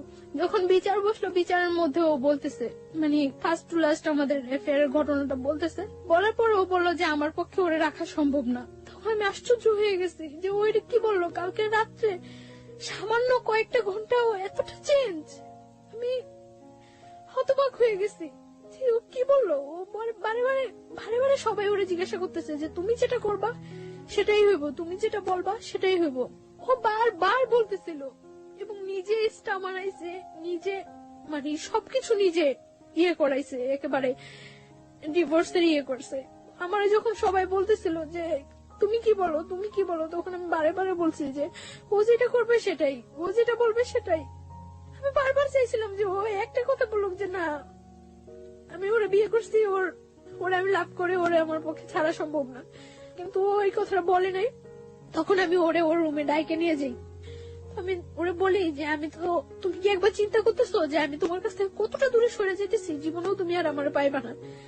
পরে ও বলতেছে তুমি চিন্তা করো না, সবকিছু ঠিক হয়ে যাবো। তখন ও আমার এই কথাটা বলতেছে, তখন আমি ওরে বলতেছি যে আমি তো চলে যেতেছি, তুমি আমার অনেক কিছু ওই ঘরে, অনেক কিছু অনেক স্মৃতি আমার ওই ঘরে, আমি ওরে পাঞ্জাবি করে দিয়েছিলাম হাতে সেলাই করা। তখন আমি ওরে বলি যে আমারে একটা জিনিস দিবা। পরে বলতেছি কি, আমি বলতেছি তোমার ক্যামেরা থেকে মেমোরিটা আমারে দিয়ে দাও, এই ছবিগুলো আমি নিয়ে যাই সাথে। পরে ও আমার মেমোরিটা দিতে রাজি হয়নি, তখন মানে কাটসিট হয়ে গেছে, 50,000 টাকা দিয়ে দিবে। তো আমি ওরে বলতেছি যে এটা কি হইতেছে, আমারে বলতেছো যে তুমি আমি চলে যাওয়ার জন্য, তাহলে তো ডিভোর্সের টাকার এগুলোর কোনো প্রশ্ন জাগতেছে না। তখন ও আমার বলতেছে যে ওকে হয়ে যাবো, টাকাটা রেখে দাও, পরে যখন তোমার নিয়ে আসবো তখন ব্যাগ দিয়ে দিলেই হইব। তখন আমি ওরা 100% বিলিভ করছি। আমি টাকাটা হাতে নিতে চাইনি, ও বলতেছে নেও নাও। পরে আমি নিয়ে আমার মার কাছে দিয়ে দিছি টাকাটা। আমি সবাই বলছে যে টাকা দেওয়ার পরে ডিভোর্স হয়ে যাওয়ার পরে ওরা এখানে আর একটু থাকতে পারবো না, আমাদের সাথে বের হয়ে যেতে, মানে আমার ফ্যামিলি পার্সন গুলো উইথ আমি। তখন মানে কাজী তালাকের ডিভোর্সের ইয়াটাও লেখা পড়তেছিল, পড়া ওরে বলছিল যে তুমি সাথে সাথে পড়ো, পড়ার পরে সিগনেচার দিয়ে দিও। ও এত স্পষ্ট ভাষায় সাথে সাথে পড়ে সিগনেচার দিয়েছে, আমি আশ্চর্য হয়ে গেছি যে ও জানে যে আমি ওর জন্য ঠিক কতটুকু স্যাক্রিফাইস করছি, আর ও কিভাবে এটা করলো। তো যখন কাজী আমারে বললো যে তুমি এবার আমার সাথে সাথে বলে সিগনেচার করে দেবে, আমি কাজীর সাথে একটা ওয়ার্ড উচ্চারণ করতে পারি নাই। আমার মনে হইতেছিল যে আমার ভোকাল কর্ডটা অফ হয়ে গেছিল, আমি একটা ওয়ার্ড উচ্চারণ করতে পারি নাই। এবং সিগনেচার দেওয়া অবস্থায় যে আমার কতবার হাত থেকে কলমটা হয়ে গেছিল, আমার পুরো শরীর কাঁপতেছিল আমার, যে কি হয়ে গেল এটা, কি হয়ে গেল এটা, কি হয়ে গেল, মিলাইতে পারতেছিলাম না। ডিভোর্স হয়ে গেছে, আমরা চলে আসবো, মানে আমার ফ্যামিলি পার্সনটা বের হয়ে গেছে, আমি ওর সাথে কথা বলে বের হবো।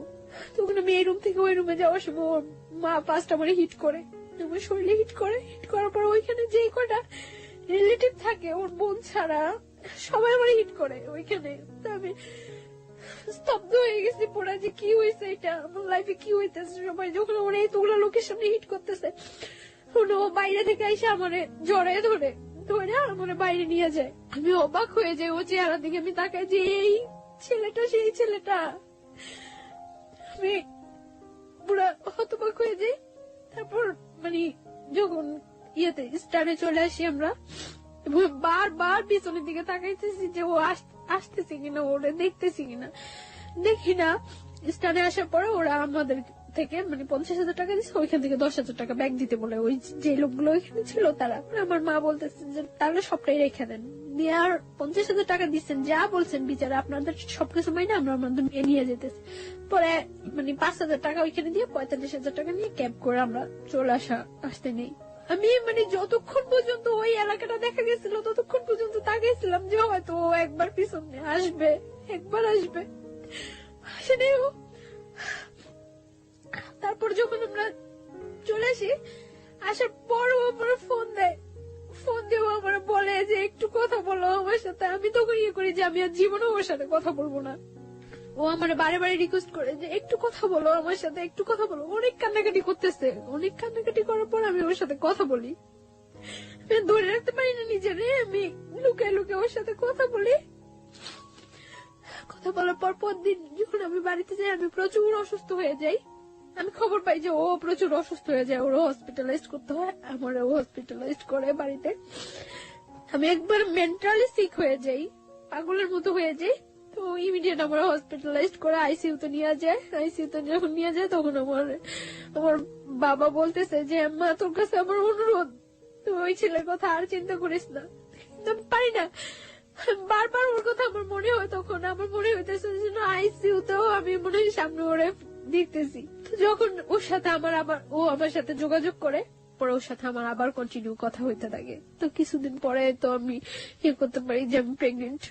তখন আমি ওরা বলি, 7 দিনের মাথায় আমার দুলাভাই নিয়ে আমি আবার ঢাকা আসি। মানে আমি খুব অসুস্থ হয়ে যাই, আমার ঢাকা শিফট করতে বলে। তো আমার দুলাভাই আমার নিয়ে ঢাকা আসে, ওরা আমি ফোন দিয়ে বলি, ও আমার সাথে মিট করতে যায়। আমার দুলাভাইয়ের কাছ থেকে বললে আমার নিয়ে এসে আমার সাথে সারাদিন ঘোরে। ওই দিন আমার নিয়ে কুমিল্লা যায়। তো আমরা ওইখানে থাকি, ওইখানে রাত্রে থাকি। ও বলে যে কিসের ডিভোর্স হয়েছে, এটা তো ডিভোর্সই হয়নি। ও আমারে বলে যে এটা ডিভোর্স হয়নি।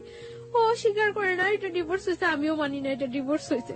আমরা দুইজনের মেলা, আমি ওরে হলুদ দেই, ও আমার হলুদ দেয়, এবং আমরা ওই দিন বাসর ঘরটা সাজাই সুন্দর করে রুমের মধ্যেই দুইজনে মিলেই ওইখানে আমরা করি। তারপর পরদিন আমি চলে আসার পরে আমার ডাক্তারটাকে দেখে বাড়িতে নিয়ে যায়। তখন আমার মানে যাওয়ার সময় আমার দুলাভাইয়ের সাথে কথা বলে। আমার মনে আছে ও ওই দিন কি পরিমাণ কান্না করে, ও আমার দুলাভাইয়ের কাছে হাত জোর করে রিকোয়েস্ট করে যে যাতে আমার কোনো কিছু না করে, ও আমার নিয়ে আসবো। অনলি কোরবানির ঈদ পর্যন্ত ও সময় চায় দুলাভাইয়ের কাছে, হাত জোর করে রিকোয়েস্ট করে। পরে আমার দুলাভাই তো কিছুতেই এটা আর করবো না। পরে যখন মানে দেখছি যে আমার ফ্যামিলি থেকে আর কোনো সাপোর্ট নাই ওর ইয়েতে, তখন আমি আরো সিক হয়ে যাই, একেবারে পাগলের মতো হয়ে যাই। বাসায় মেন্টালি এতটা হয়ে যায় যে আমি যে আমার নিজের ক্ষতি করতেছে ওইটাও আমি তখন ফিল করতেছি না। আমি যে কোনো ওর সম্বন্ধে আমি সব সময় ঘরে এক কোনায় একটা বদ্ধ ঘরের মধ্যে দরজা বন্ধ করে অন্ধকার ঘরের মধ্যে এক কোণে বসে থাকি, এবং কেউ কিছু বললেই আমি নিজের মাথা নিজের ওয়ালের সাথে করতেছি, হিট করতেছি নিজের মাথা, আমার মাথা ফুলে টুলে যায়। এবং আমি তখন ড্রাগ নেওয়া শুরু করি। বাসায় আমার ব্যাগে অনেকগুলো প্যাথেটিক নিয়ে যাই আমি যাওয়ার সময়। মানে আমি কিছুতেই ওর নামাইতে পারতেছি না। তারপর যখন দেখা গেছে যে আমি এরকম সিক হয়ে গেছি, একেবারে মেন্টালি এক কথা পাগল হয়ে গেছি, তখন আমার দুলাভাই বলে যে না, ওর উপরে আর কোনো টর্চার করার দরকার নেই, প্রেশার ক্রিয়েট করার দরকার নেই। যেহেতু ওই ছেলেও যাচ্ছে ওর সাথে সম্পর্ক রাখার জন্য, ওই ছেলে যদি না চাইতো তাহলে আমি ওর কোনো সাপোর্ট করতাম না। ছেলে যেহেতু নিজে আমার কাছে হাত জোর করে কাইটা অনুরোধ করছে, সো থাকুক, ওর মতো থাকতে দেন। ছেলে তো বলছে কোরবানি ঈদের পরে ওরে নিয়ে যাবো। তো এর মধ্যে তখন তো আমি ওর জানে আমি প্রেগনেন্ট, আমি ওরে বলি প্রেগনেন্ট। আমি আবার ঢাকা আসি ওর সাথে দেখা করার জন্য, আবার ঢাকা আসি, ওর সাথে দেখা হয়, কথা হয়। তো আমি ওই দিন বলি যে আমি আর বাড়িতে যাব না। তো ও বলে যে যতটা কষ্টই হোক তোমার কোরবানি ঈদ পর্যন্ত ওইখানে থাকতে হবে, ঈদের পরে আমি তোমার নিয়ে আসবো। আমার যাই হোক, যদি আমার ফ্যামিলি থেকে সাপোর্ট না করে আমি তোমার নিয়ে বাইরে থাকবো। তো এই কথা হয় ওর সাথে। তারপর এভাবে চলতে থাকে কোরবানি ঈদ পর্যন্ত। আমি ওর সাথে কন্টিনিউ কথাবার্তা বলি। এর মধ্যে আমার মাও মাঝে মাঝে ওর সাথে কথা বলে জিজ্ঞাসা করে যে তুমি কি করবা, কেন তুমি এইভাবে সম্পর্কটা আগে নিতেছো, যা হয়েছে ওইখানেই ফিনিশ করে দিতা। তো ও বলতেছে না মা, আমার পক্ষে ওরে করা সম্ভব না, আমি ওরে নিয়ে আসবো।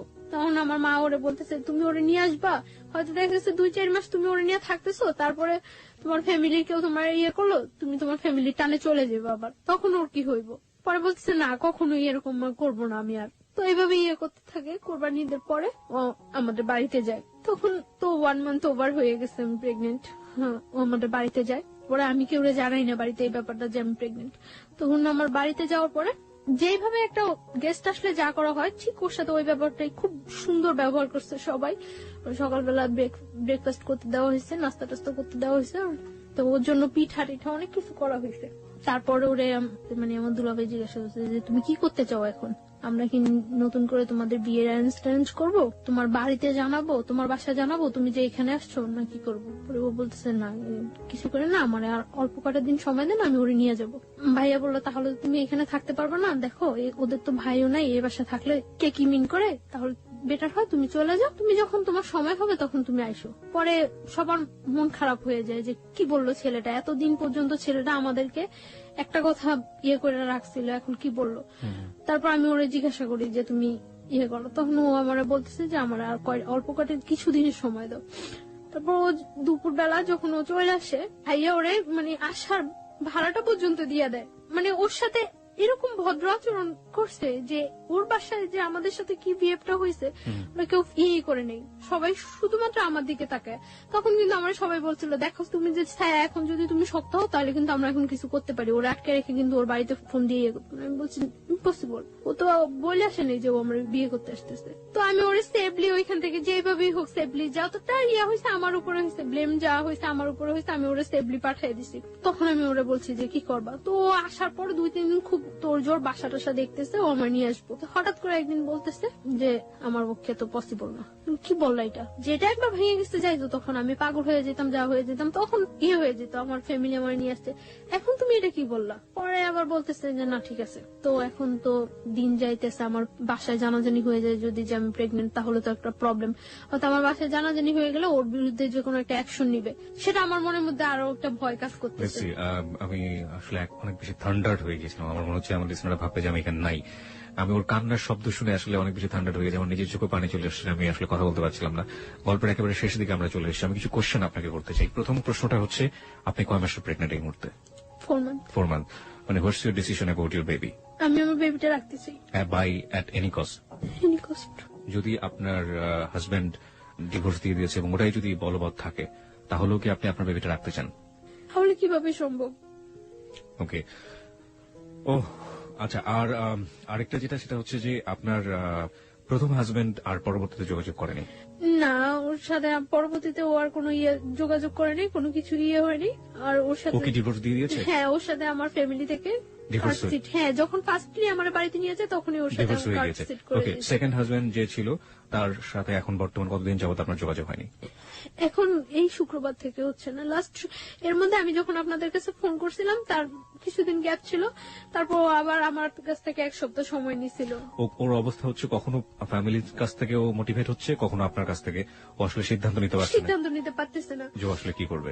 হ্যাঁ, এবং ও এখন খুব প্রচুর অ্যাডিক্টেড হয়ে গেছে, সারা দিন রাত নেশা করে এবং এই অবস্থায় থাকে। আপনি যে বলছিলেন যে আপনি মাঝখানে ড্রাগ নিচ্ছিলেন, আপনি কি এখন সেই ড্রাগটা নিচ্ছেন? মানে আমি যখন ঢাকা চলে আসছি তখন থেকে আমি আর ড্রাগ নিচ্ছি না, কারণ আমার এখন ড্রাগ নিলে তো এটা আমার বেবিটার উপরও। আমি এই গল্পটা শোনার পরে আমার কাছে মনে হয়েছে যে আমাদের এই যে নিষ্পাপ দুটো প্রাণ, বা এই যে আজকে ছায়া যে জায়গাটায় দাঁড়িয়ে আছে, সেই ভুলের গুলোর জন্য আসলে কারা দায়ী? প্রথমত তার ফ্যামিলি, এবং দ্বিতীয়ত হচ্ছে যে ছেলেটা বিয়ে করলো তার ফ্যামিলি। লাস্ট আমি আর একটু শেষ করতে চাই। জি প্লিজ। যেদিন আমি ঢাকা আসছি ওই দিন ও আমার ভোরবেলা আনতে গেছে, আনার পর ভোরবেলা এনে আমার একটা হোটেলে উঠছে, উঠার পরে 1টা পর্যন্ত আমরা হোটেলে ছিলাম।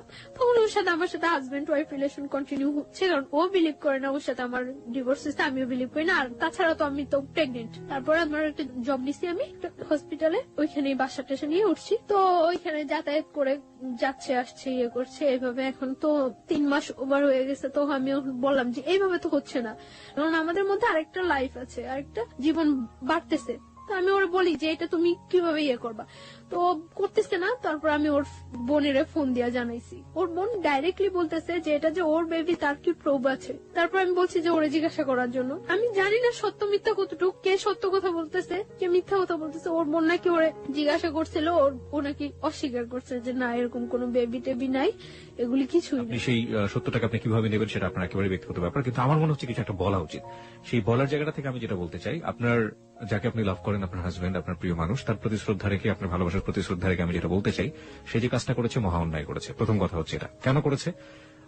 আপনাকে যখন তার ফ্যামিলির চাপে ডিভোর্সের মতো কাজটাই করলো এবং বললো যেটা ম্যানেজ হয়ে যাবে, সেটা ম্যানেজ করে এত বড় গর্হিত অপরাধ সে যখন করতে পারলো, তখনই কিন্তু আপনার ধারণা নেওয়া উচিত ছিল যে এই ছেলেটাকে দিয়ে আপনি এত বড় রিস্ক লাইফে নিতে পারবেন না। 1 2 নাম্বার হচ্ছে, আপনি এখনো তার আশা করে আপনি বেবিটাকে আপনার পেটের মধ্যে বড় করছেন, আপনার শরীরের মধ্যে বড় করছেন।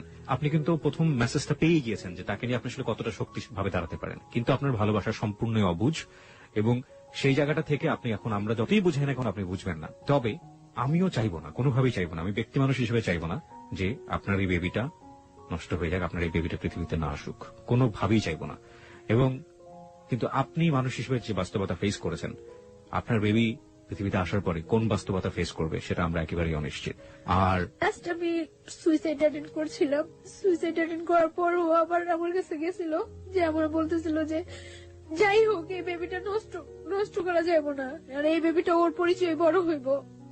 কিন্তু গতকালকে আমার ওর বোনের সাথে কথা হয়েছে, ওর বোনের নাকি ও বলছে যে না ওর কোনো বেবি নাই, ও আমার মতো মেয়েরা নাকি ঘরে নিতে চায় না। অথচ একটা সপ্তাহ আগে গত শুক্রবার, এই শুক্রবার আগে শুক্রবার ও আমার কাছ থেকে যখন যায়, আমার বাসা থেকে যখন যায় তখন ওর রিকোয়েস্ট করে যায়। এই শুক্রবার ওর সাথে আমার সাথে ফোনে কথা হয়েছে। ওকে, আপনি আমাকে একটু বলবেন যে ওর ফ্যামিলি কাছে কি ও কি ধরনের বাধা?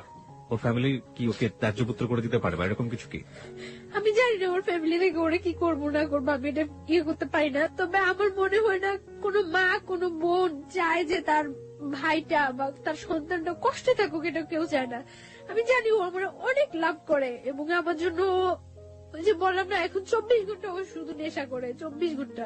শুধু এটাই বলতে চাই যে যেই ছেলেটা এতটুকু পরিমাণে ইয়ে করে এটা বোঝা উচিত যে সে আমার কতটুকু লাভ করে। আর শুধু সে একটাই, আমার কাছে ওর একটা চিঠি আছে যে ও যাওয়ার আগে রেখে গেছিল আমার বাসায়। চিঠিটা কি আছে আপনার কাছে এই মুহূর্তে? হ্যাঁ। Give me that letter. আচ্ছা, আপনার অনুমতি পেলে আমরা চিঠিটা পড়তে পারি, রাইট? ওকে, এই চিঠিটা দিয়ে আমাদের গল্পটা শেষ হবে। আমি চিঠিটা পড়তে চাই। ও লিখেছে হচ্ছে আমাকে, প্রথমটা ছিল আমাকে ভুল বুঝো না, ভালোবাসি। তারপর লিখেছে জান জানো আমার সারাটা জীবন কান্না করে কাটাতে হবে। আমি জানি যা করছি সব ভুল, কিন্তু আমি কি করব? মা বোন পাড়া প্রতিবেশী একদিকে, তুমি একদিকে, কি করব জানি না। আমার কপালে হয়তো লেখা ছিল সারা জীবন তুমি আমার থাকবে, কিন্তু সেটা আর হলো না। আল্লাহ যা করে ভালোর জন্য করে, ভালো থাকবা, ঠিকমতো চলাফেরা করবা, নিজের যত্ন নিবা। আর আমি নেশা করতে করতে হয়তো কোনো রাস্তা বা মেডিকেলে থাকবো মৃত বা জীবিত। এটাই আমার জীবন। চোখের পানি আটকাতে পারিনি, তাই তোমার খাতাটা নষ্ট হলো। হ্যাঁ, এবং সেটা ঠিকই আছে। ও যেটা বলেছে যে খাতার এক পাশটা অনেক ভিজে গিয়েছে। খাতা মানে হচ্ছে আসলে যে পেজটাতে লিখেছে সেটা অনেকটা ভেজা, এবং ভেজার কারণে কলমের কালিগুলো নষ্ট। চলে গেলাম, ভালো থেকো, আই লাভ ইউ।